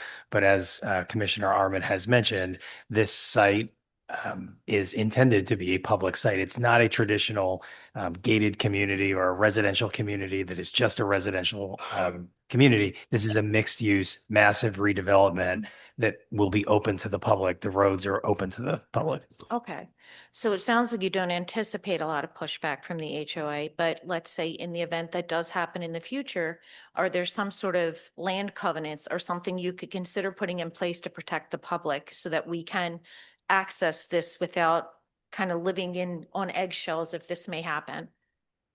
I think that's very fair feedback and something we can certainly take under advisement as the development moves forward. Appreciate the feedback. Okay, Thank you. Commissioner Cherico? And just, you mentioned something about the over 55 is there will be age restricted, but there's also non-age restricted housing there too. Just to clarify, it will not just be an over 55. Okay. And last point, because you raised a really good point, the trails that are going to be connected to the property, on the property, and connected to the other side of the property are all public trails. That's already in the development That plans. sounds great. I'm just thinking people with kids a lot of times want to drive there. Sure. I'm just saying it's part of the public access issue. So Okay. yeah. All right. Thank you. Thank you for your comments. Others here in the hall? Yeah, sure.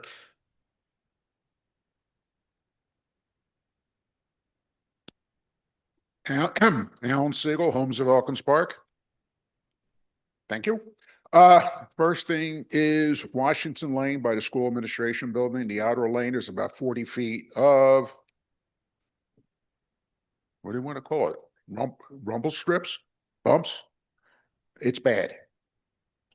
Now I know it's a state highway. Is there a liaison here that would get this thing paid I was- placed before somebody gets hurt? I was at that location today and I saw them out. They were out there doing work there at that location today.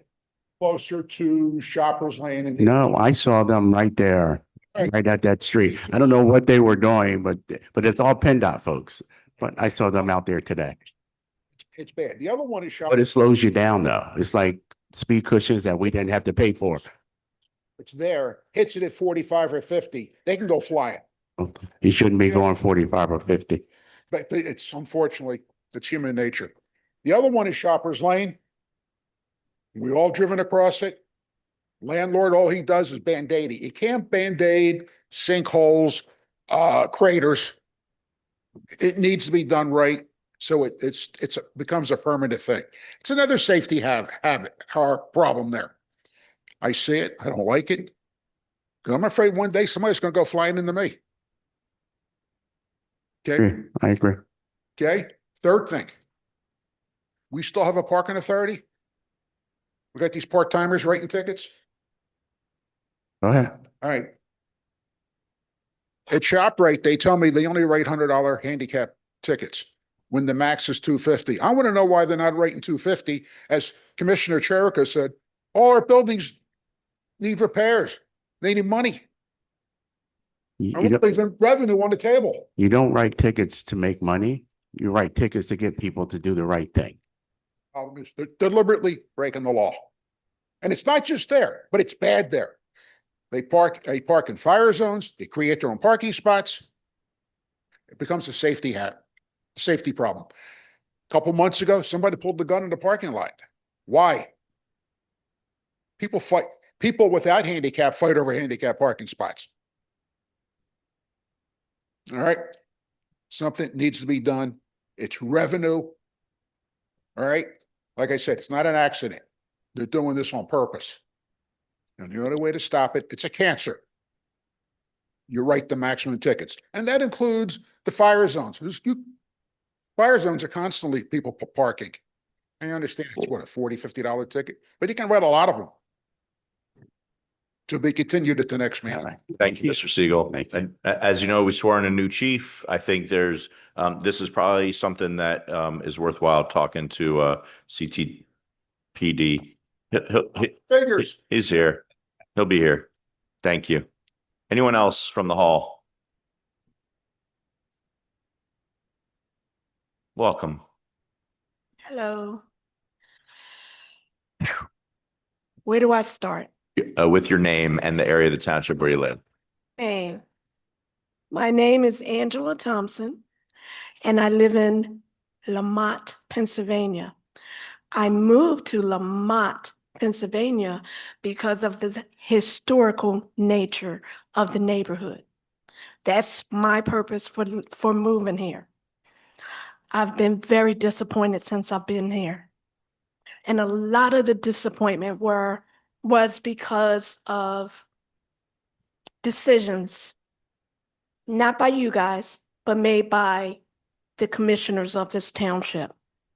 I now pay triple my water bill from what I did before the commissioners decided to get rid of the water and sold it to Aqua. I'm so not happy with the township right now. And I just want you all to know that, because from that to this pool issue, my eyes are open. I will be on every single, if not here, I will be on every single Zoom call. I'm not happy right now about the pool issue because I want to know why, when asked, the citizens of Cheltenham said that they did not want to get rid of either pool. But somewhere that got mistranslated to you guys. and you decided to take bids. Well, wait a minute, you didn't take a bid. Hold on. You decided that we needed to bring another contractor in to a space that nobody wanted a pool to be. I am currently a member of Conklin Pool. Just a little bit of history. My son went to Cheltenham High School. Cheltenham High School at that time had a very good football team.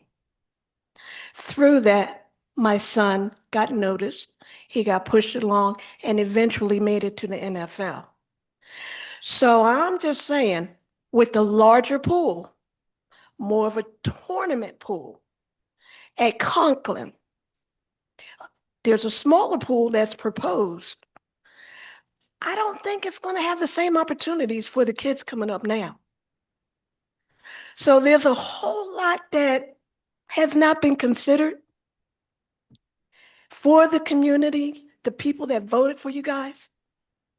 And I'm one of them. Voted with you. Your election night, we spent an hour talking outside of Mott Community Center. And this is the last thing I'm going to say. At that point, you did tell me that one of the things when you get in office that you're going to work on is to get soft cushions on Willow Avenue. Thank you for that because that started this week, but that was 2 years ago. So I'm just saying, I'm keeping an eye out because there's too much shenanigans going on and the people are not being heard. So thank you. Thank you, ma'am. Well, just thank you for those comments. I appreciate that. Just to be clear, the proposed pool at Melrose would be would be the size.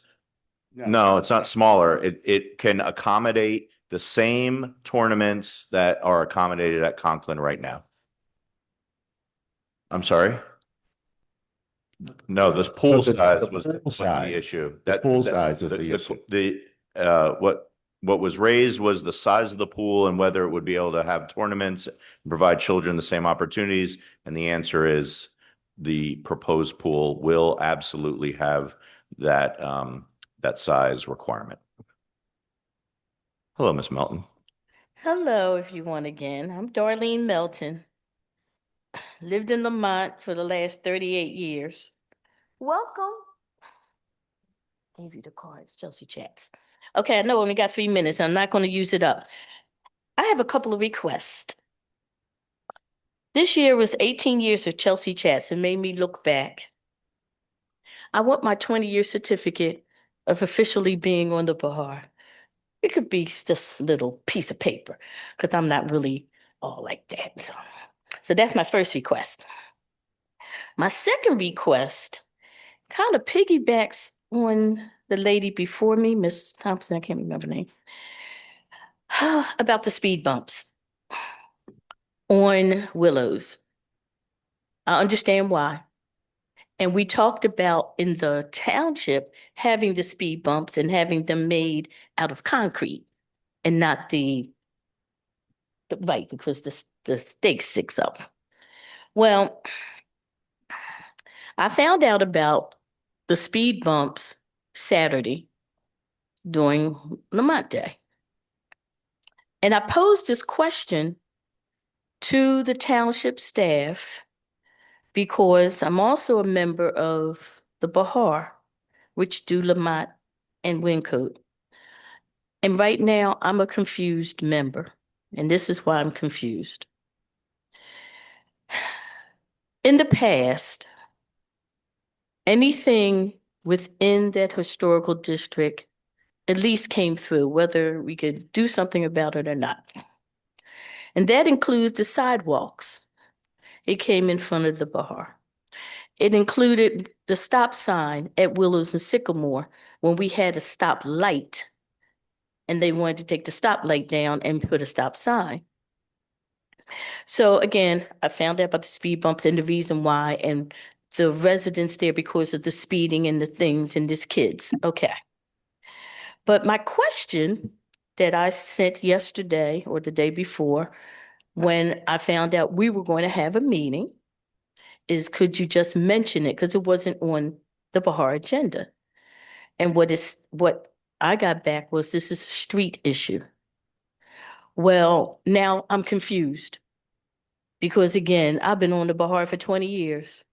Street issue or not, once it comes outside the house, at least mentioned.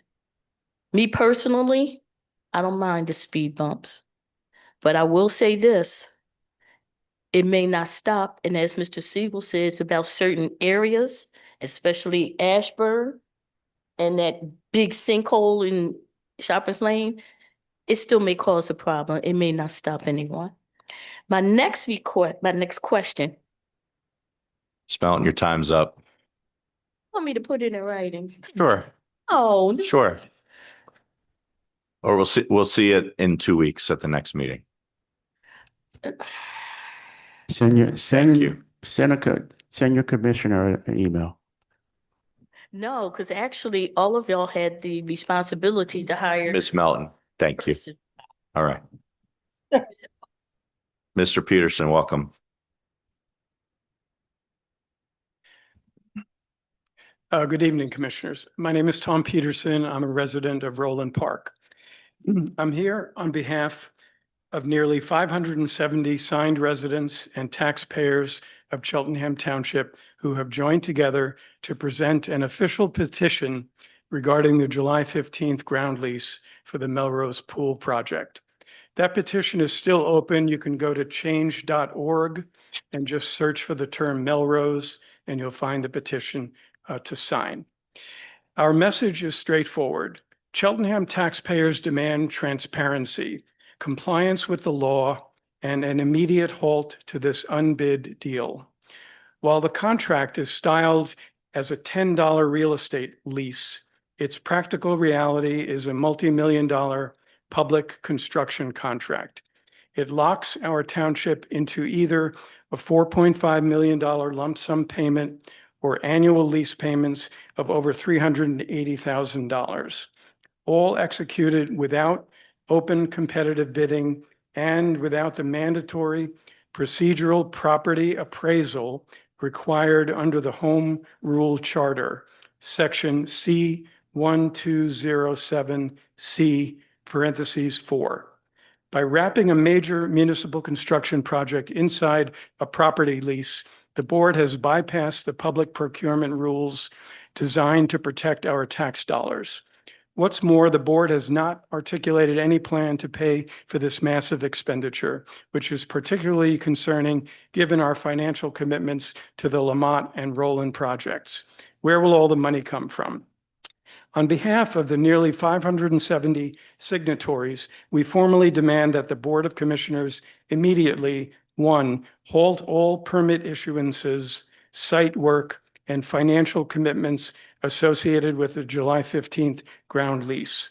2, rescind the agreement due to the non-discretionary charter assessment failure. And 3, recommit to full public transparency by subjecting any future pool development to open competitive bidding and proper Sunshine Act deliberation. And I'm now going to provide the acting township manager with a physical printout of all the verified signatures of 563 people. The actual text of the petition has been emailed to the township manager today. And I would like you to formally incorporate this into the official record of tonight's meeting. Thank you.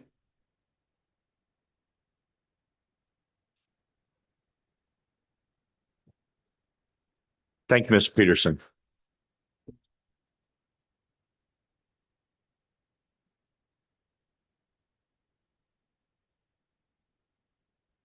Welcome, Mr. Thacker. Hi, good evening. Excuse me one second. Okay, I'm Sam Thacker from Elkins Park. Good evening. I'm going to read a series of statements supported by publicly available documents, which I've uncovered during my investigation into the unbid taxpayer-funded contract to build a pool at Melrose Enclave.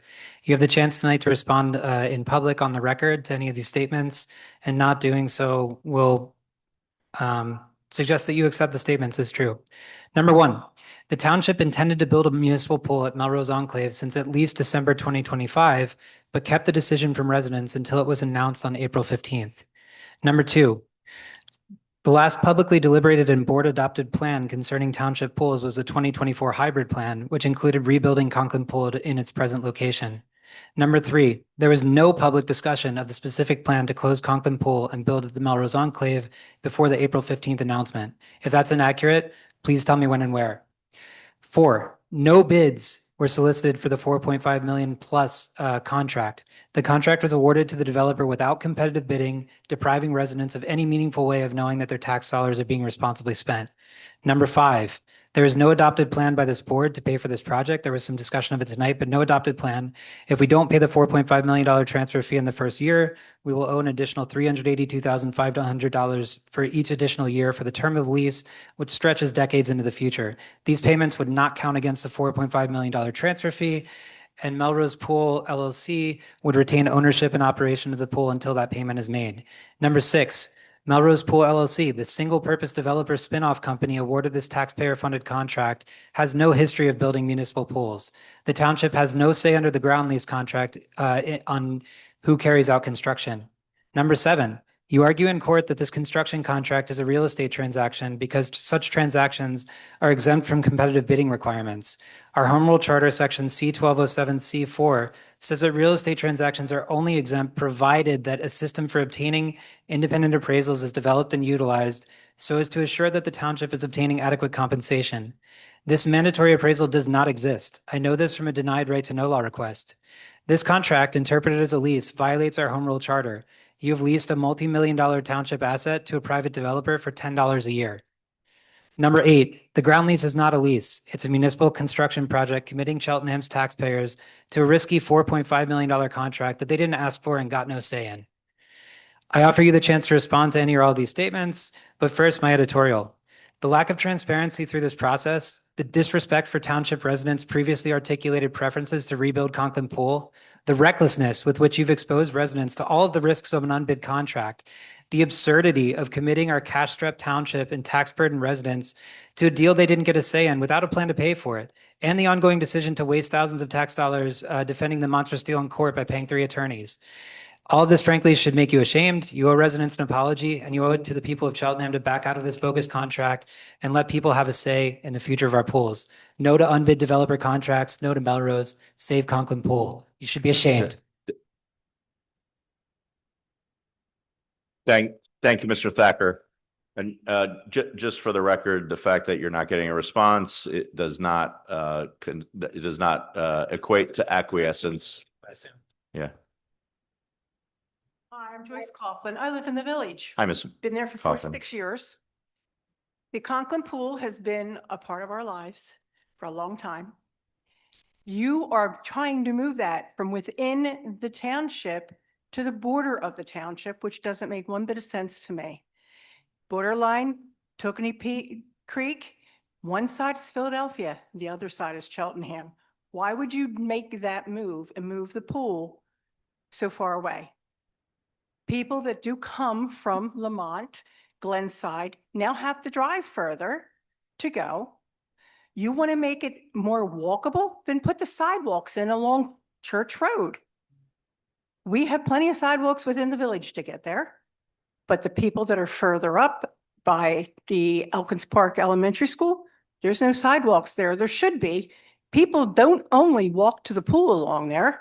There are people that take walks. They walk their dog. They will walk down to Tokenie Creek Parkway that way. However, there's no sidewalks. There's a greater chance of children as well as adults being hit because you don't have sidewalks along there. So you want to keep Conklin Pool where it is and make that more safe to get to rather than moving it to the border of the township. It doesn't make one bit of sense to move it to the border of the township. Thank you.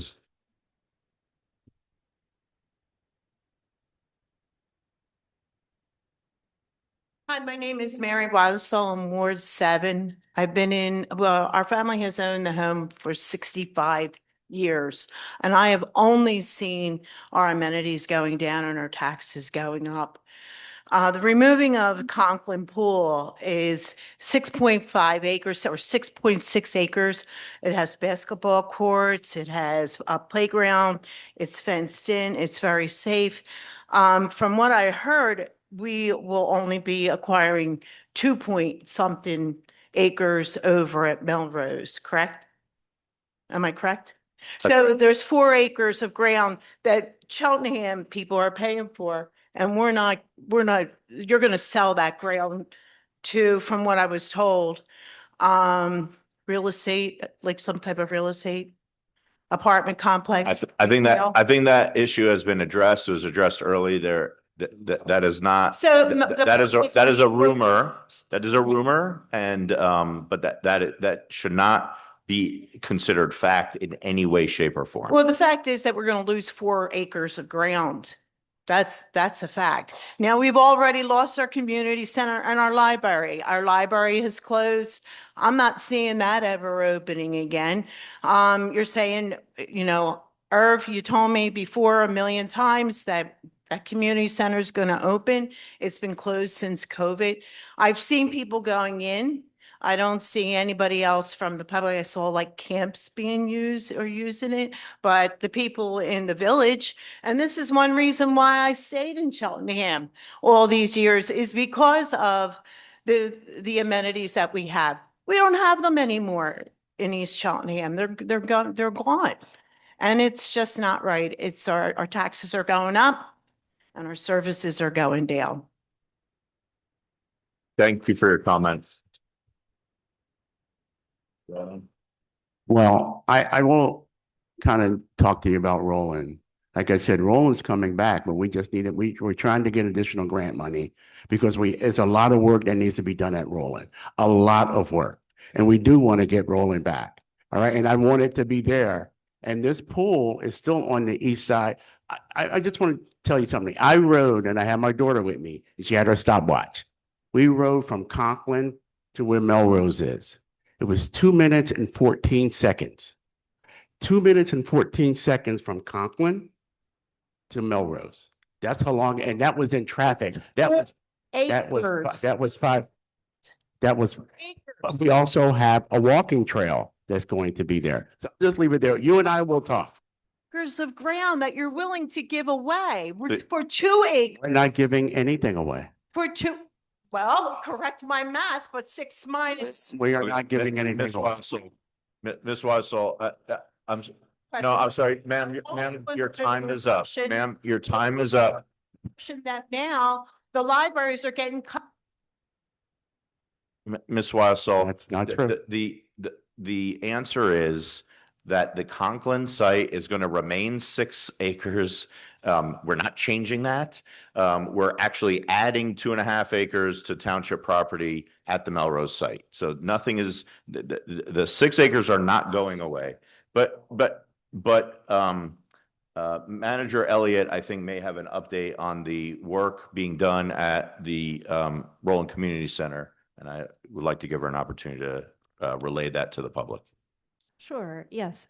So the township received a grant, and we are working behind the scenes with our architects to do an evaluation of the facility, similar to the process that we did with the Mott Community Center. Our goal is to start the public visioning process sometime this fall, so stay tuned for announcements on when those meetings will be held. So I just wanted to give you an update.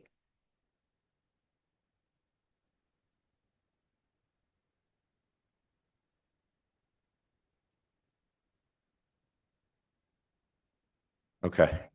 Thank you. Thank you. Make sure you attend the library board meeting also. It's really important that I'm just saying to attend the library board meeting.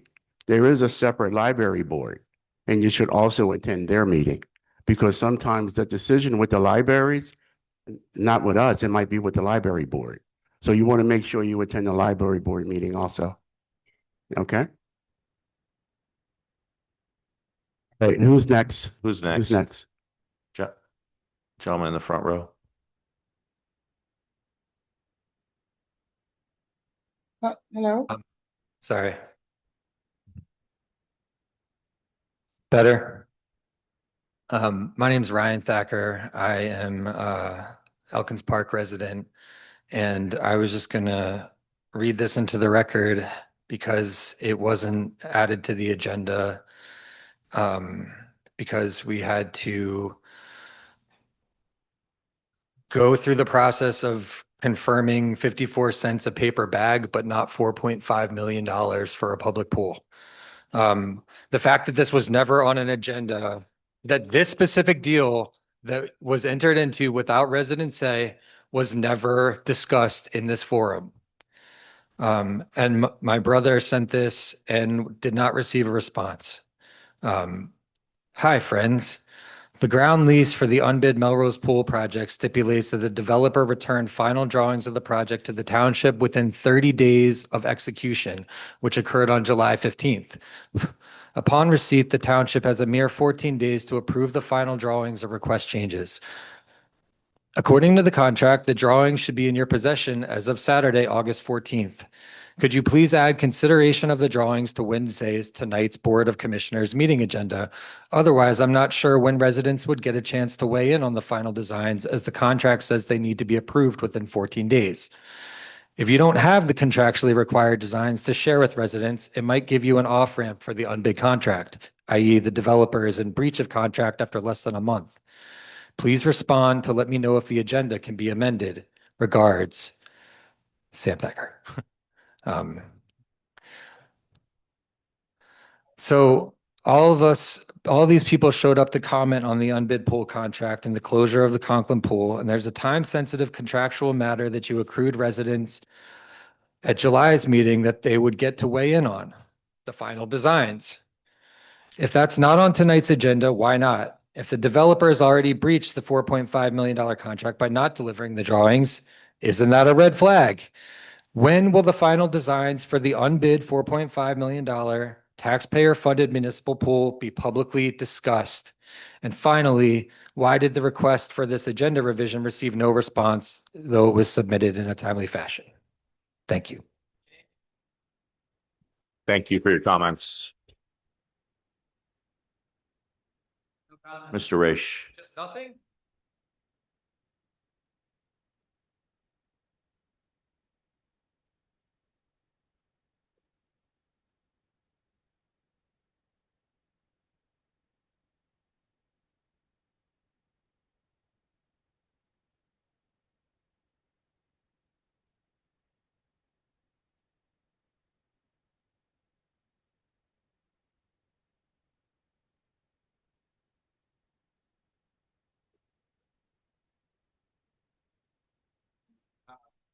Thank you.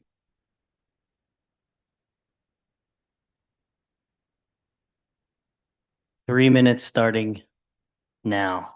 Hey, everyone, John Raish from Wincote, for the record, on the chair of the Active Transportation Committee. I want to thank the commissioners for serving our community. I know many of you personally and know that you work with honesty and truthfulness in support of our township with difficult decisions that you have on your plate. I'd like to provide some alternative viewpoints for the Conklin Melrose project. First, this is great to see our community voicing our concerns and opinions. While not optimal, this is how the process is supposed to work. That's why I said it's not optimal.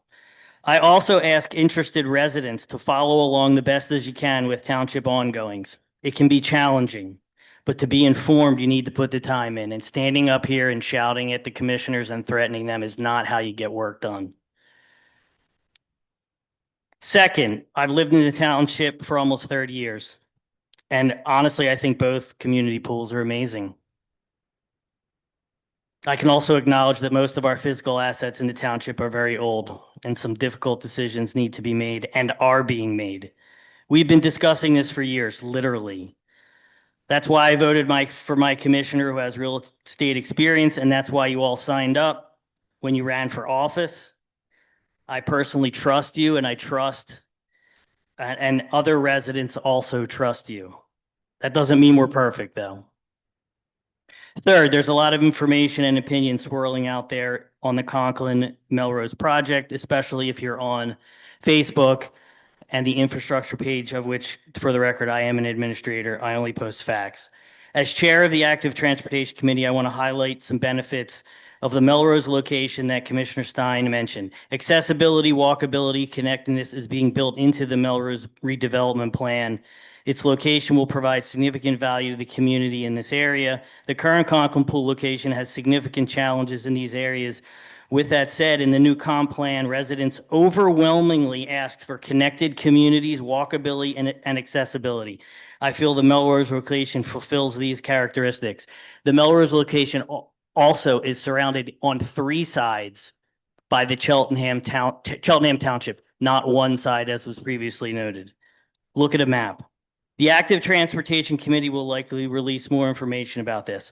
Also, as a previous EAC member, let me add that while the TTF installed green space looks good, the property has serious stormwater management issues that will require significant engineering to reconcile in a new on-site build. As I wrap up, that's it. All right. Thank you. Thank you, Mr. Raish.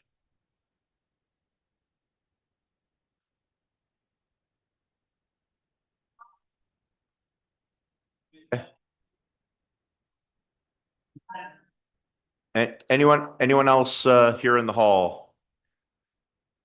Yeah, welcome. Please state your name and the area of the township where you live. Sabina Gravener, Ward 6. Welcome. Has there been any estimates for what it would cost to improve Conklin Pool? Before this gets snatched out from us. I mean, I've been here 30 years as a senior with no children in the school system. It's a really beloved place. I swim there all the time. And also we're looking at 3 months of the year when this is open. I'm just wondering if there's been any studies on actually how much it would cost and even for sidewalks to make it more accessible. Thank you for your comments. The answer is yes. There was a study, and this is all in the FAQs, which are available on the township website. It's available publicly. There was a study in 2017 that estimated replacement of the pool around 6 million plus. And then there was a study, a facility study in 2023 that estimated it between $6 and $8 million. The Melrose project is going to cost us $4.5 million. To do what though? To replace it. To blow the whole thing up and replace it?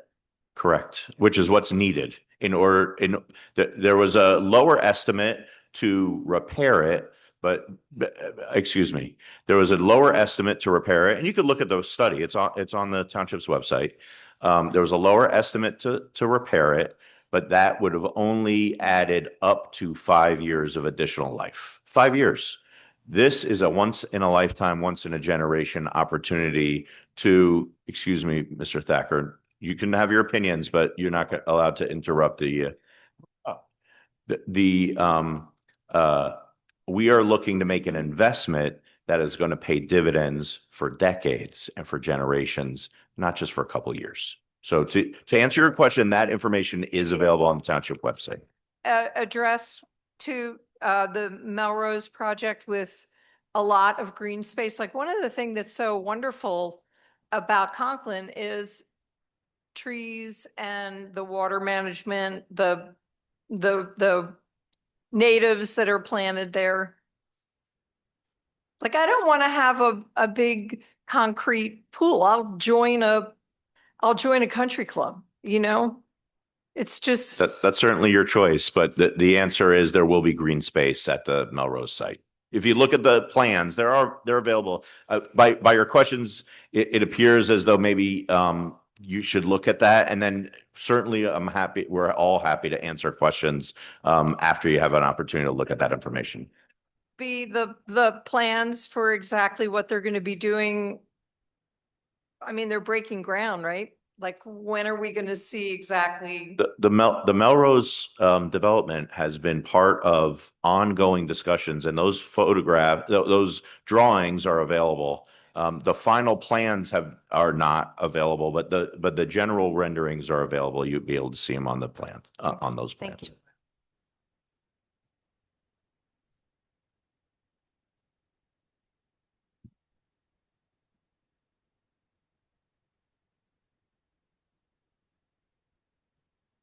We're taking a battery pause.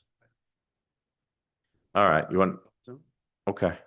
Ms. Brown, do you want to, we'll go to one person on Zoom and then we'll come back to here in the hall. Okay. Ms. Brown?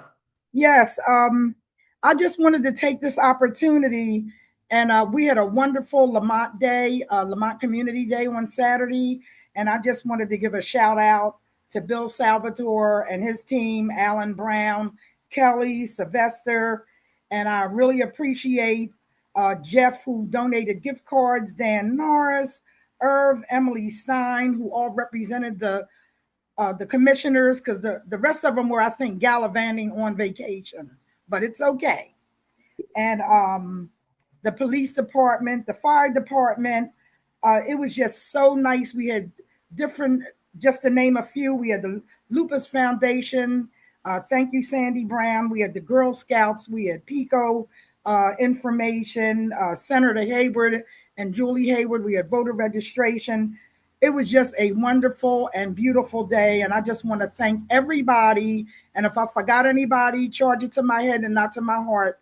But I wanted to thank everybody, and mainly to our team, the board, Lamont Citizens United. The team is just awesome. And if it wasn't for them, this wouldn't have happened either. So it's a shout out to them as well. And one more thing, they've been talking about speed cushions. It seems like all night. But I just wanted to give a shout out to Irv Brockington, because the last public works meeting they had, one of our members, Nicole Drumgold, had brought it up about the speed cushions, because it seems like everything was dragging along. But thank you, Commissioner Brockington. He got right to it, and they're starting the job soon, or they already started it. So I want to thank you for that. Okay. And Alan Brown, I hope I've mentioned you too. I want to thank you as well. So that's it. And I'm happy about what happened. Thank you, Ms. Brown. Thank you. All right, we're going to come back, and I think we have one more person in the hall, and then we'll close here in the hall, and then we'll move. Oh, there's more? Okay, that's fine. You'll be able to come up. Go ahead, Jess, welcome. Thanks, Matt. Hi, everybody. I'm just here because I live in, my name's Jessica Tax. I live in Glenside. And I remember when we first were discussing the Glenside and the Conklin pools, the conversation felt open. It felt more democratic. It felt like people were having more of a say in the decisions that were getting made. And I'm just very concerned because right now as a township, what we're experiencing is a really bad spate. We're like having a horrible time in the news. The Philadelphia Inquirer has a Cheltenham section. It's embarrassing. And my concern is that if we do not handle these issues right now as democratically as possible, we will continue down the path of being looked at as a slimy township that covers up things we don't want to talk about in the light. And this is a decision about a pool. There's no reason it can't be democratic. There's no reason we can't have these conversations in the open and let the community feel that they all have a decision in what's being made. Because I'm not judging anyone's intentions as being bad, but the way it looks to the community in light of everything else going on right now is just one more decision that's getting made in the dark that people don't seem to like. And we cannot handle one more decision getting made in the dark that people don't seem to like. Our reputation is at stake. Our housing prices are falling. Help us out, guys. Will you just let the neighborhood have a say? Would it be so hard to hold a vote and ask the community what they want and then stick with it? Because we said we wanted to keep the pools.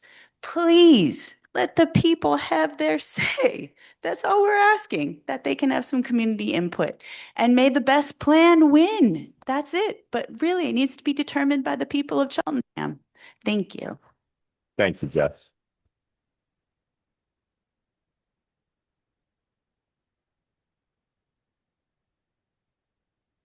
Welcome, sir. Hi, good evening. My name is Carl Bruner. I live in Wyncote. I had no idea about what's going on in the pool until I got here today.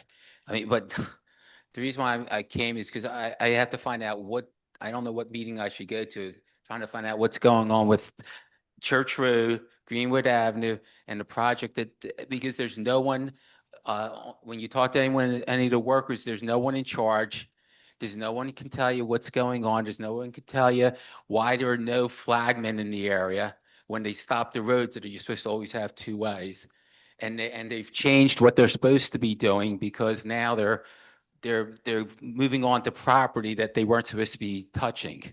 So what meeting do I go to? And because I don't think you have any answers for me. Thank you, sir. So stay right here. Just to be clear, this is a PennDOT project. Right. And there's nobody in Cheltenham Township who knows who to talk to when I called. Except we do have somebody who I'm going to put on the spot, who is our liaison to PennDOT for this project. And we'll bring him up to Joe Stucker will give an update on where we are and certainly give you at least a point of contact in order to ask questions. Whether we could get answers or not, I can't promise, but certainly somebody to connect with. Yeah, so Joe? I don't know anything about going on to other properties. We don't have the plans for that. Right now, they're supposed to be on But- one side. So They're supposed to be on that side of Church Road. they switched the traffic pattern to, all they did is shifted it over a lane. It was determined after discussions with the police department, township staff, the contractors, all involved, that it would be in the best interest to reverse traffic because it took so long for everybody to get used to the traffic pattern the way it is. And we also realized that it would be a much bigger problem with the traffic coming off of Ogons Avenue. They said that they were going to switch it back.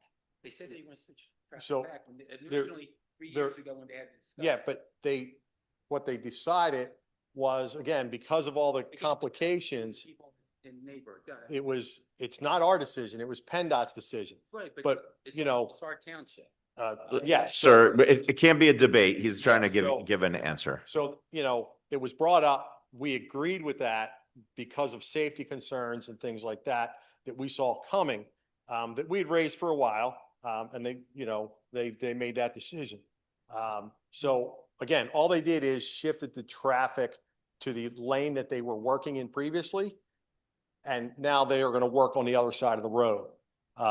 So again, the construction is still happening in the same sequences. It's just the only difference is what they did with traffic. The sequences of the project have not changed at all. I do stop down there multiple times a week. I talk with the contractor multiple times a week. How do you know who's in charge? Well, they do have a gentleman who is in charge of that project who's on site. So- I've stopped. They've told me there's. Yeah, Maybe, sir, It's because now they have a clear place. That's my fence. sir, fair enough, sir. This is probably a conversation that can be taken offline, you and Mr. Stucker. And certainly we can make sure that at the very least, your concerns are being relayed to PennDOT. Yeah. Yeah, Okay. that's all we try to do is we just try to relay the information to try to get, Fair enough. things straightened out. Thank you. After the meeting, I'll stay for a little bit. I'll give you my number. Okay. Anyone else here in the hall? Thank you. Going once, twice. Okay, we're going to close public forum, citizens forum in the hall, and we're going to go to Zoom. Ms. Brown, I think your hand is up from before, so I'm going to move on to Ms. Steinberg. Hi, everybody. And I also want to thank all the commissioners for all the work that they do. I know it's a huge amount. I just have a couple of issues that I want to bring up tonight. The first thing is a positive thing. I'm very happy about the new stop signs on Rice's Mill Road. They are greatly slowing the traffic down and making it less of kind of a speedway. So that's really great. And Irv, I really want to thank you for all the work you're doing with the safety committee. It's really, really helpful. The next thing I want to talk about is the Church Road project, which is a complete hellhole mess. And I just want to have that on record. It seems like the D team is now on the job.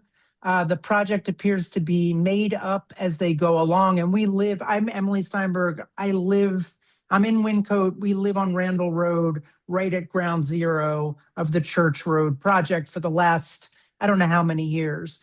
The aesthetics of the road they look absolutely like a bomb has struck when all the trees were taken down 2 years ago, and it doesn't look improved at all.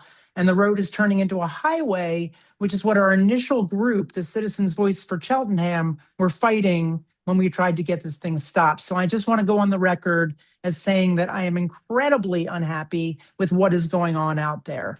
The next thing I want to talk about is noise in this township, which has been a real bane of our existence here as residents and as taxpayers. One of the chief problems that we have is with the high school, and I don't really know who to talk to there. But I'm about to pay my huge tax bill to the school, and they can't even have the respect for neighbors to not have kids out in front of the school doing their drum corps thing. Why can they not go behind the school and face 309? We've asked them repeatedly. That's one thing. Another thing, there are 2 wedding events places which are great, but they also are incredibly loud, and a lot of the neighbors next to them have to put up with incredibly loud music late until the evenings. I think something should be done about that to protect residents who are payers. And finally, ATVs in the Cheltenham High School parking lot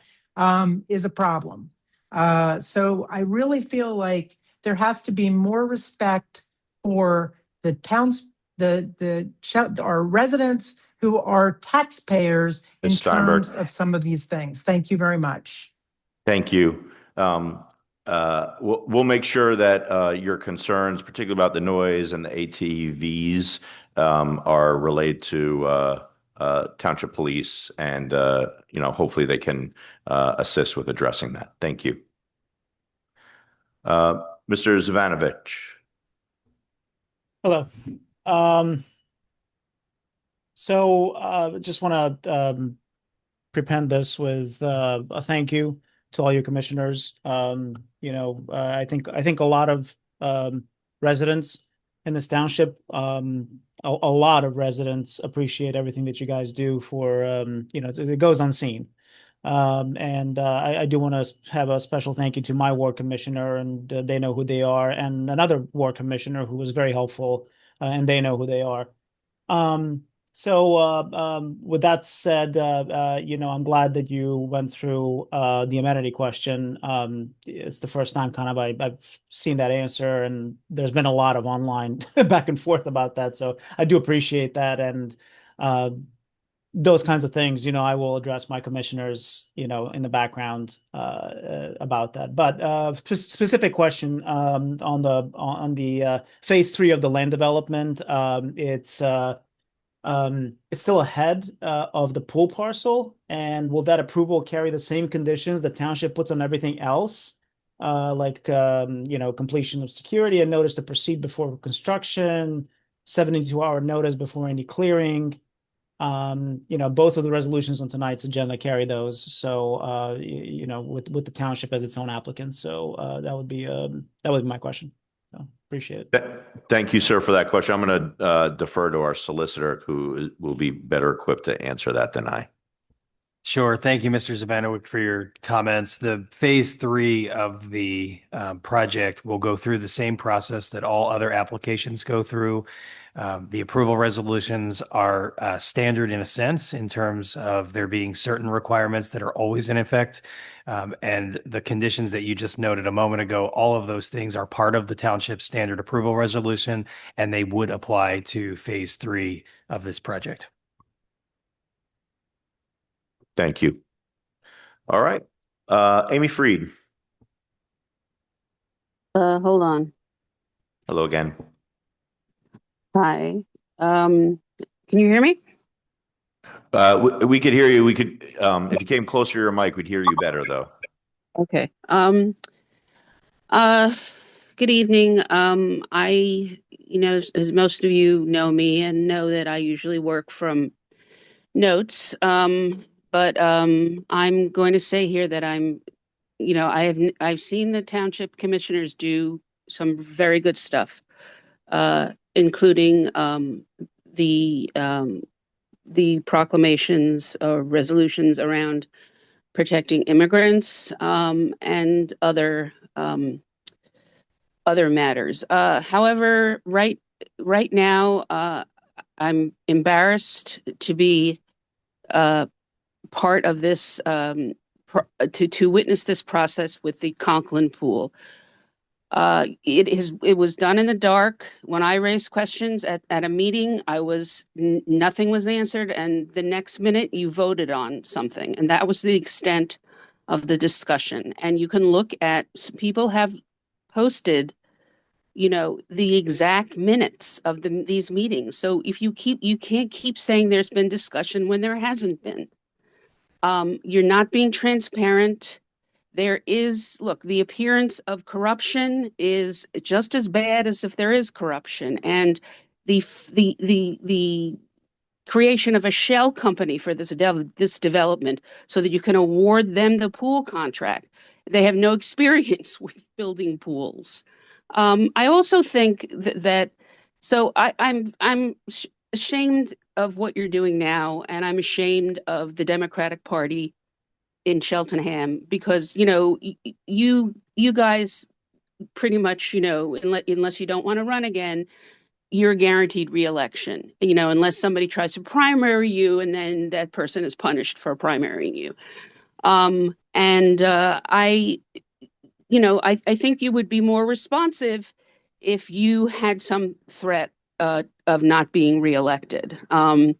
And also that you have a fiduciary duty to the township. You also have a duty to the historic value of the township and the green beauty of the township. This will be very much diminished if the pool is moved to a sterile, high density housing development. The other thing is, I brought my kids to the Conklin pool. They swam there. There's many generations from the Cheltenham village who swam there. You have a duty to them, and you're shirking that duty. And you have almost 600 people who have signed a petition who are telling you you're shirking that duty. I'm not even speaking to the legal issues here. So I really, really hope that you reconsider. You seem to have made up your mind back in December and got into bed with a developer. Thank you, Ms. Freed. Thank you. All right, Thomas Spisak Mosher.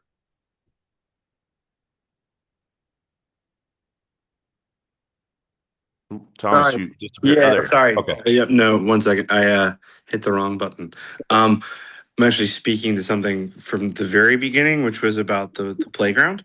Just wanted to point out the Development Corp's been in some conversations briefly, I believe, with them, but also with the township, and we would love to help work as a fiduciary fiscal sponsor, especially for any of these playgrounds or other amenities when people and communities are looking to do that fundraising work and work in partnership with the township.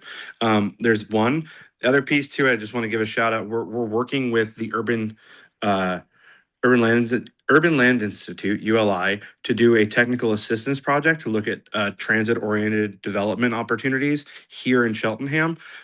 This is in alignment with both the comprehensive plan that was just put forward, as well as the Montgomery County housing blueprint and others. I have the link for the post from ULI about the TAP. So if anyone is a ULI member, I would encourage them to look at this and apply to be part of that panel. But even further, we're going to have during that 2-day period a series of stakeholder meetings to do that due diligence and conversations with the communities impacted in these areas to talk about the varying proposals and ideas of how we can thoughtfully do transit-oriented development, mixed-use development, walkable spaces, all of the things that we've talked about in varying ways here. And so I'm going to post that in the chat, and then I'm happy to share it with the board to, please share with the community. That's all I have. I have one quick thing I just want to say. Sorry, as also the now co-chair of the party.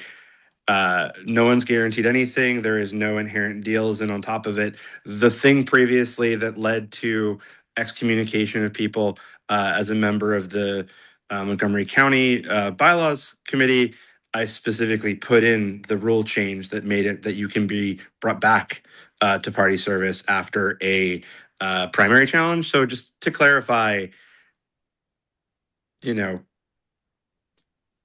is it's an open field. Cheers. Thank you, Thomas. And we certainly appreciate the work you do on behalf of the community. And I'm definitely going to hit you up for some partnership on that on that playground. Thank you. Olga Mahue. I hope you can hear me. We can hear you. Yeah, Olga McHugh. I live in Wyncote. Couple quick things. One, Conklin Pool is actually where it is now. It is on a border with Abington Township. So moving it over to another area to a border with Philadelphia, but it's not quite on the border. You'd have to walk a good block and a half. Says a whole lot to me. Speed bumps. Thomas Williams Park, please put the speed bump back. During the snow, one of the snowfalls, our speed bump was plowed up and out. And we need that speed bump at the entrance to the park because too many people come flying in and there are a lot of little children. So please put the speed bump back.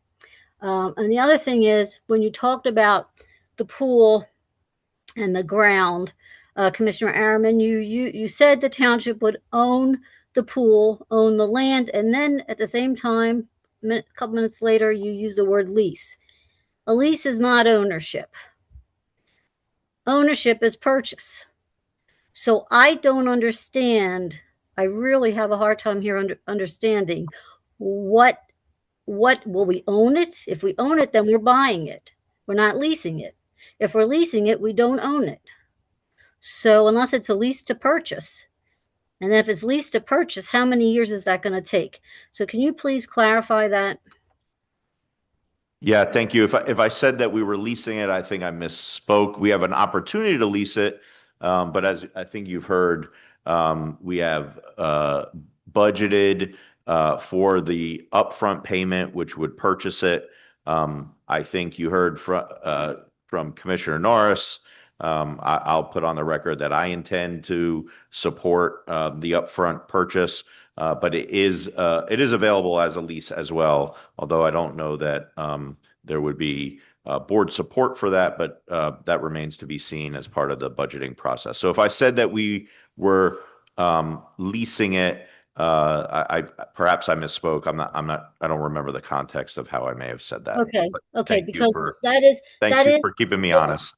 That is very confusing, and listening to all the people with all their comments, they're also interchanging these two words, and they're very, very different. So if you haven't even made a decision whether you're going to purchase the land yet, I think that should be clarified to the public, that part hasn't even been decided. So, I mean, for me, I think you buy the land, you don't lease it. That's my opinion.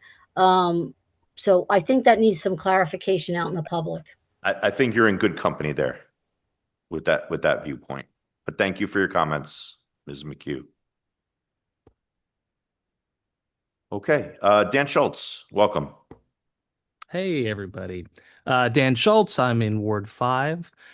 I very much appreciate how much goes into being on a governing board. So thank you all for the time that you put in.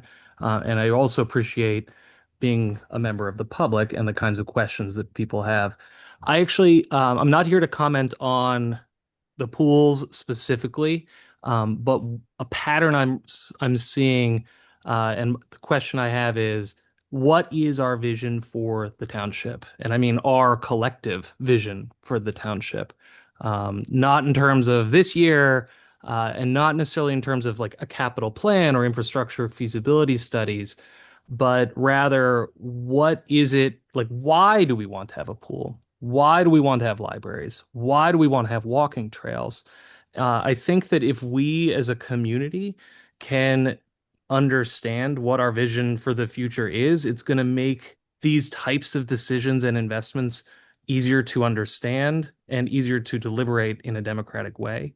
And I just wanted to say that this governing body has that power to help our community establish a vision that accounts for our history, our diversity, our values, and our needs. It also has the very unique ability and authority to fund that vision. And so I would love to see our township be bolder. This is not a calling out any electeds. This is just as a community, be bolder and dream a little bit about what we can do.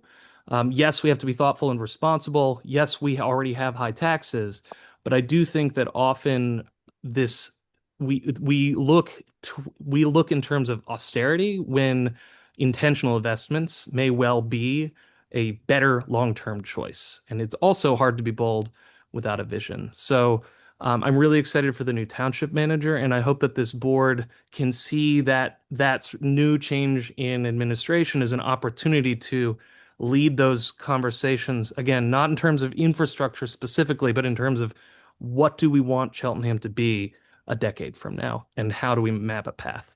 Thank you very much. Yeah, Mr. Schultz, thank you very much for that comment. I think the entire board here shares your affinity for a forward-looking plan. And that's why not long ago, in fact, last month, I think, we passed our comprehensive plan after lots and lots of input and feedback and years of dedicated commitment to looking at our township, looking at where we are, looking at where we want to be. And that came out in the comprehensive plan. I'm sure that perhaps you just haven't had a chance to look at it, but it is out there. It's open to the public. It's available to the public, and it does exactly what you've described, which is set out a vision for the future of the township. And we intend to commence with implementing that vision as we move forward. So thank you for those comments, and it feels good to know that some in the public share our view for needing a vision, and that we're delivering on it. So any other comments on that? Matt, can I add one additional thing? Yeah, Commissioner Sharmi Walsh. Sorry, I know I'm online this evening. I apologize that I'm not in person. It would certainly be better for me to jump in the commenting. But to echo what Commissioner Arman said, the comprehensive plan is really wonderful. And I also hear what Dan is saying, which is it's not just that, it's also an articulated vision statement, which is something that I absolutely think, I mean, it's a part and pie with, a strategic plan. So having a concrete, pithy vision statement for the township would be fantastic. I love that suggestion, and I think it just goes with the comprehensive plan. Thank you, Dan. Thank you, Commissioner Sharmi Walsh. Okay, next, Leah Stever.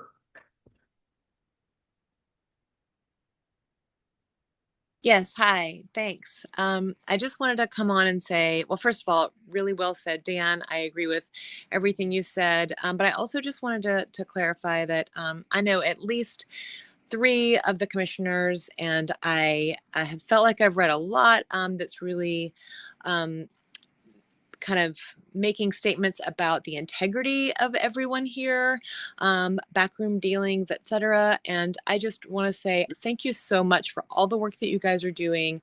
The 3 people that I know, I believe very much in your integrity. I know these are extremely hard choices that you're having to make. Conklin Pool, for example, is a beautiful location, but definitely I can say that I would love to have facilities that are modern, that help that blend our beautiful history of Cheltenham Township, all of our beautiful architecture, but also with modern amenities that help to want to pull more businesses here, pull more people to want to move here.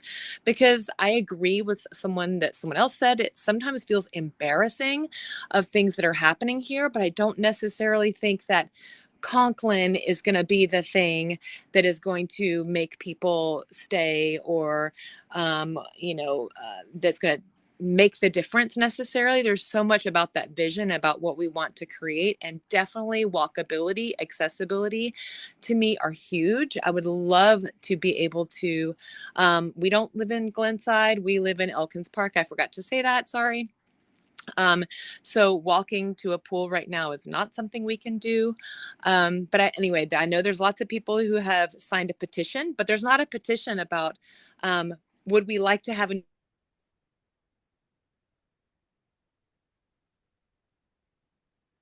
Stever, I lost you. Okay. If Miss Stever comes back, we'll give her the remainder of her time.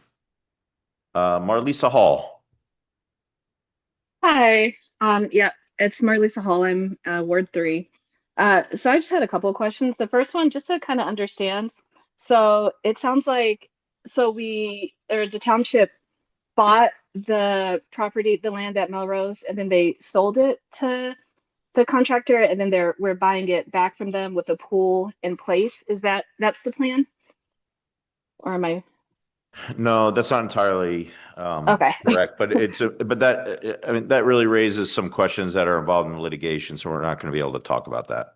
Okay. Well, then my other question, I got that question from something someone else said, but my actual question was, it sounds like you guys have not gotten the final plan for the pool yet, like the final design plan as of yet. Is that correct? Or if you can't answer that, my real question is, without the final design plan, what guarantees are in place that this won't go above the 4.5 million? Because I think it's great that we're getting such a good deal, but I've always been told to be wary when things seem too good to be true. So if we're able to get a new pool for less than half of what it would cost to rebuild Conklin, I'm just kind of trying to understand how we are guaranteed that this price isn't going to balloon once things are started. I understand, looking at the FAQ on the website, that we're getting some good benefits of having, construction already in place and discounts on utilities and gradings. But I just want to know, like, what reassurances we have that this will actually be able to be completed for 4.5 million, as opposed to we get started and then, okay, we need these materials, or we need to, add this facility, or we need to do this, and then suddenly the prices balloon to 6.5 million. And we could have had a new facility at Conklin for the same price. So how do we know that this 4.5 million is going to be the actual price that we pay? Yeah, great question, and appropriate to be skeptical. But the agreement, the lease agreement specifically lists 4.5 million as the upfront purchase price. Again, we have an opportunity to lease it also, but as we've said a number of times, I think at least some on the board, and I think everybody ultimately, even those who haven't expressed an opinion, we are looking to budget for it, the 4.5 million upfront payment. But that is the fixed number that is in the agreement, in black and white. So it is not subject to escalators or overruns or anything like that.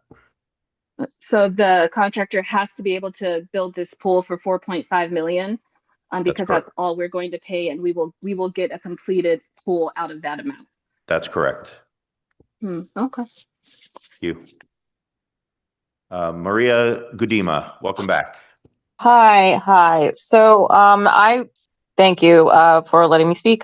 So I wanted to say that I kind of echo like for Lisa's questions, but also you keep mentioning like the lease agreement. Is that the ground lease that you keep referring to? That like I understand that there's litigation going on, but you said like in the lease agreement just now that they have to complete the pool within the 4.5 million, I guess like a number. Is that like what you keep referring to, or no? Yes, it's in the ground lease. Okay, thank you. And also I want to say that I do also second Amy Freed's opinions, statement with respect to like that. This is not the first commissioner meeting that I've ever sat in on, but it is one of the first ones that I've spoken into. And I do think that you guys could do a better job about being transparent about things. I know there's a lawsuit going on, but as somebody that only recently learned about everything going on with the plan for the replacement pool, I have a lot of questions, and I have read the FAQ. But for instance, I, as a layperson, don't know what a ground lease. It would be great if there were some hyperlinks at that FAQ document. And, I know I only really have 3 minutes to speak. So basically that was kind of like my big kind of bugaboo that I wish you guys would provide link outs to, things, to statements like this has been discussed, and provide hyperlinks to this meeting, this meeting, this meeting. I understand that it's, I understand that, we can go and find the notes and things like that. But if you're planning to have the FAQ be a landing page for people who are, just coming into knowledge about this, you're going to save yourselves a lot of time if you do actually provide further information for people who are going to have further questions beyond just the FAQ that you guys put together. Also, what I did want to say is, for Conklin, I know there's not a plan in place, but I would love to see it, expanded as a park.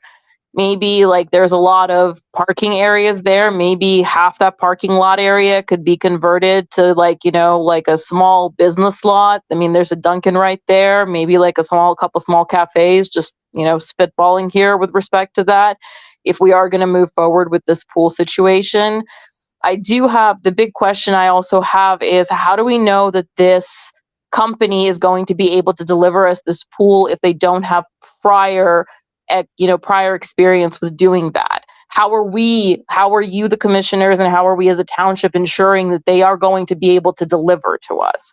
That is a question that I do want answered. But also with respect to the Melrose space, I was wondering if you were saying that there was going to be medical facilities in the area, and I was wondering if you guys were planning on maybe putting an urgent care there, because that would be kind of great. And that's kind of what I had to say. Okay. So, Ms. Godima, the plans for the other parts of the Melrose development are on the website. It shows where the memory center is, the assisted living is, that sort of thing. It's not the township's not building it; it's a developer building it. So we have. So I guess kind of my question is how did it come to be that this land was, I understand that you guys accepted a bid from this developer to build the 55 plus community and the amenities and everything else. And then something else happened where this land is coming back to us for the pool thing.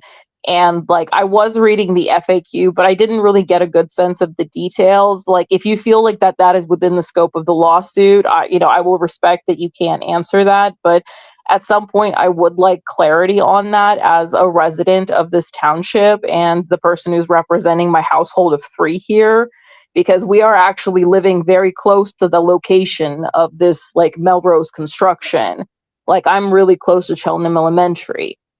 So, Ms. Godima, I think your time has expired, but what I'll say is certainly take a look at the materials that are on the website, and then reach out to your commissioner and chat with them about the specific questions that you may have. And to the, what I'll tell you is we don't always have the answers, but we know how to get them, and we'll get you the answers that you're looking for. So I would suggest you take a look at the website. Do your due diligence, and then reach out to your ward commissioner, who I'm sure will be happy to chat with you. All right, thank you. Mm-hmm. Thank you. Next, Pam Thacker. Hi, Pam Thacker, Elkins Park. I want to say that it's almost 11 o'clock, and people, for the record, people cannot stay up till 11. There's hands that are still up even later than that to provide comments to be reported on the record. We're tired. This doesn't work. Back in 2023, when the facilities plan came out, we could email facilities@cheltenham.gov what our priorities were and our concerns and what we felt about the proposed facilities plan. Those emails were then published on the township's website for transparency. And then there was an open discussion with the township manager to address those emails. A decision was then made in 2024 to rebuild at Conklin with the revised facilities plan, saying from the commissioners, we hear you. The consulting company that did the initial one, they said, we heard you. They did all these slides that said, community input here, there, this great timeline of all these points of community input and surveys they were going to do. That was not done for this Melrose pool deal. No community input was included to close Conklin. That did not happen. The 2023 and 2024 conversations were not taken into consideration, and I mean community input. As part of that, we made a petition, and almost 600 signatures are on that petition. That's almost 5 times as many submissions you got in 2023. Why is that petition not being addressed by commissioners? And I also wonder when, if ever, did Cheltenham get that many responses on a single topic? And why is it being ignored? And are those other topics where maybe you got that many submissions the ones that people are still upset about? Aqua, about the Wawa, about 222 Church Road. Why are there these issues that are not being responded to? And that is what I want to say on the record. And again, people cannot stay up till 11 o'clock. And I know there's still a lot of people on this call right now, and they won't speak up right now because they are tired. They've submitted emails to commissioners. You guys put out an FAQ that did not answer any of the questions that are on the petition. Please respond to us. We are 600 people who voted for you, and we want answers. Thank you. Thank you, Ms. Thacker. Next, Abby Gunn. Hey, everybody. I'm still here. It's almost 11. We got this. I've been in public education for a long time. I've sat on some long board meetings, so I do understand this is part of the process at times. I'm over in Elkins Park, Ward 6. Just wanted to jump on and, get my concerns on the record again related to Conklin. Just want to make clear I do not suspect any ill will or intention from the board that is nefarious, underhanded, any of that stuff. I know that people make decisions given the information that they have access to. I know that when you are in the decision-making space, you have access to information that a lot of other people don't. What I will say, though, is that I do think that the public response to the way that this decision has been made does show that folks are feeling some type of way about it, right? Like folks are feeling unheard. They're feeling like they were uninformed about some really critical points in the way that this went down. And I think that that's a really, really important point of reflection for the board to really, really take into consideration and hear, right? Perception is reality, right? That is the way that people feel that things are going down means something to them. And I think that's why people are getting more involved and voices are getting louder, et cetera, et cetera. And that's all part of the process. I just kind of wanted to put that out there. I do hope that it stands as a point of reflection for the board, just making sure that people have as many opportunities as possible to have access to as much information as you guys are able to share in a timely manner before decisions are made is really, really important. I think the resident from Glenside that was in person earlier tonight said it much more eloquently than I ever could. Just kind of wanted to stamp her sentiments as well. I think that when things don't feel transparent for residents, trust gets damaged, right? And you guys are in a position of trust to be able to make the decisions for us that we are not, able to make for ourselves when it comes to spending our money. Everybody says that our taxes are high. I get that, right? It's a big deal, right? And so when trust is damaged, even when you don't intend to damage it, and it's not the way that your process was meant to shake out, it's tough to rebuild that. So just kind of wanted to put that out there. Would I love a different outcome? Yes. I adore Conklin. I lived in South Philly for years and years, moved up here. I don't want to sit at another pool that's surrounded by concrete and retail, but I get it if that is the decision that is the best decision for the community. Just wanted to kind of put that out there. I hope that we all grow and learn from this experience together. Thank you. Thank you, Ms. Gunn. Kaylee Taylor. Hi, Hi. First and foremost, thank you, the commissioners, especially for being here so late. And for everybody in the community being here so late, right? It definitely shows that everyone cares. Kind of want to shift gears. I just wanted to stop and thank our commissioners for moving their money from Citizens Bank. The information that was given about them ending their relationship with Geo Group and CoreCivic is inaccurate. They're just not taking any more loans on. And so the fact that we followed through and moved our money saying, hey, we don't approve of private detention centers, we don't approve of private prisons, that really meant the world to me. And then again, another instance where Cheltenham is leading the charge, and hopefully other places will follow suit. So thank you so much. Thank you very much for your comments. Our Marlisa Hall. Hi, thank you. Yeah, I don't think I used my full 3 minutes. I just had a quick follow-up question, just about, again, the guarantee for that 4.5 million. So it sounds like, again, without knowing the final plan, it's hard to know exactly how much it's going to cost to build the pool there. And my concern is that, if we're sticking to that 4.5 million, they could come back and say, oh, it turns out for that amount, we can't do the 3 pools like are in the original kind of sketch out. We can only do 1 pool. And what kind of recourse do we have to say, like, no, we were guaranteed this for this amount? So my concern, I've been to Conklin. I like Conklin. It's a beautiful space, but my concern is more that how are we guaranteed that we're going to get a facility that is what we're expecting? Because again, without a final plan, we're committing this money and we're not really guaranteed at this point what we're going to get. So is there any way to kind of reassure us that, again, they can't come back and say we can only do this for 4.5 million, and if you want more, it's going to be 6.5 million, because you're saying we're guaranteed a pool for 4.5 million, but it sounds like we're not really, don't have any guarantees of what it's going to be yet. Already in breaching Thank you. Thank you for your comments. Thank you. Anyone else on Zoom who did not get a chance? Sorry. Who did not? I'm sorry. Was there, that was a question. I didn't know if you had do we have any guarantee that we'll actually be able to get the 3, like, that the facilities won't be smaller than anticipated for what we're paying? That's what the developer is committed to. Okay. Okay. Thank you. Thank you. Is there anyone on Zoom who did not get a chance to talk either while they were here in the hall or?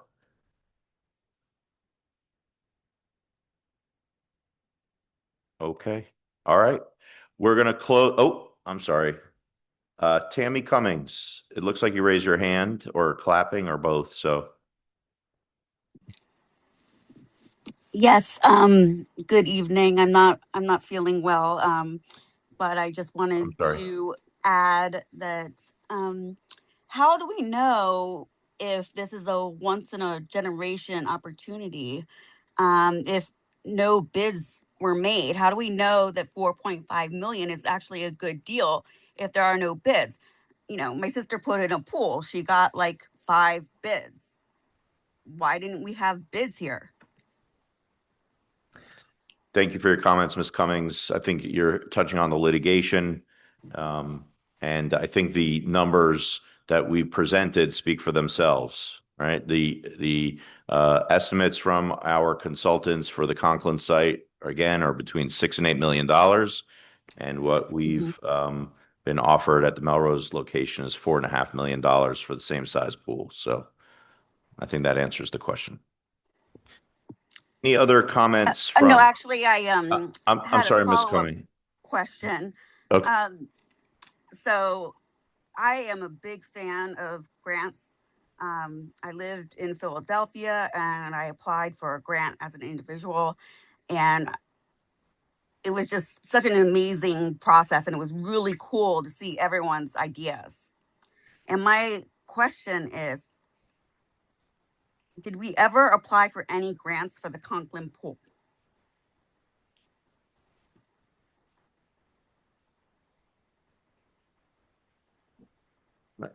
I don't believe we've identified an opportunity for a grant for the Conklin pool.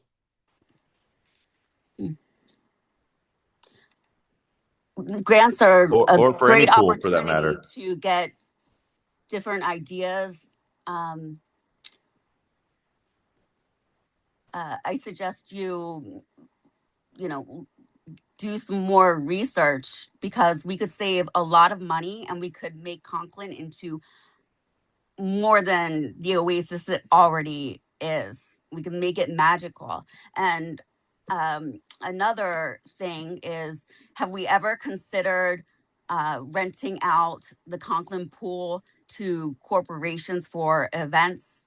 I Googled this online. I saw that places Ms. across Cummings, the your time is up. country. Thank Can you you for your answer me? comments. That was a fast 3 minutes. Well, don't kill the clock. Ms. Melton, you already had your 3 minutes.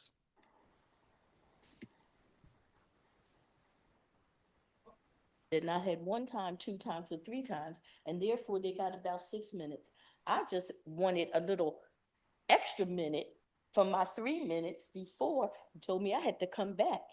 Okay, I had to put it in writing. We all know we don't want an email from me. I'm going off the clock. Go ahead, Ms. Melton. It's just time to go to bed. Okay.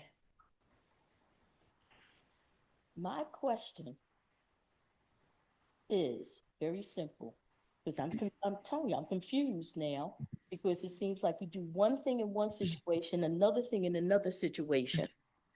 Again, I'm a member of a board, and I should not be this confused, because we should have written bylaws. We should have written rules and regulations, and some is state regulations. So my last thing I wanted to say is, when are we going to get a director of building and zoning? Because according to state law, and you can ask your solicitor, we're supposed to have on that board a director of building and zoning. We do not have that right now. Okay. And everyone knows that I really like us to be compliant, and I like to try to follow the rule. And that's all I wanted to say. We're working on filling it. We posted the position. I didn't see it, and trust me, I've been looking for a director of building and zoning. Thank you so much, and I won't have to bother tomorrow. It's a different title. What's the title, Manager Elliott? Director of Community Development is the title. Well, then, will that satisfy the state law? Yes. Thank you, and now I won't have to ask that question tomorrow. Thank you, Ms. Melton. All right, we are going to close Citizens Forum. I appreciate everybody's comments and participation this evening. It was great to have a lot of community feedback. So thank you. With that, it is now 11:01 p.m. I will move for adjournment of tonight's meeting. All in favor, say aye. Aye. Aye.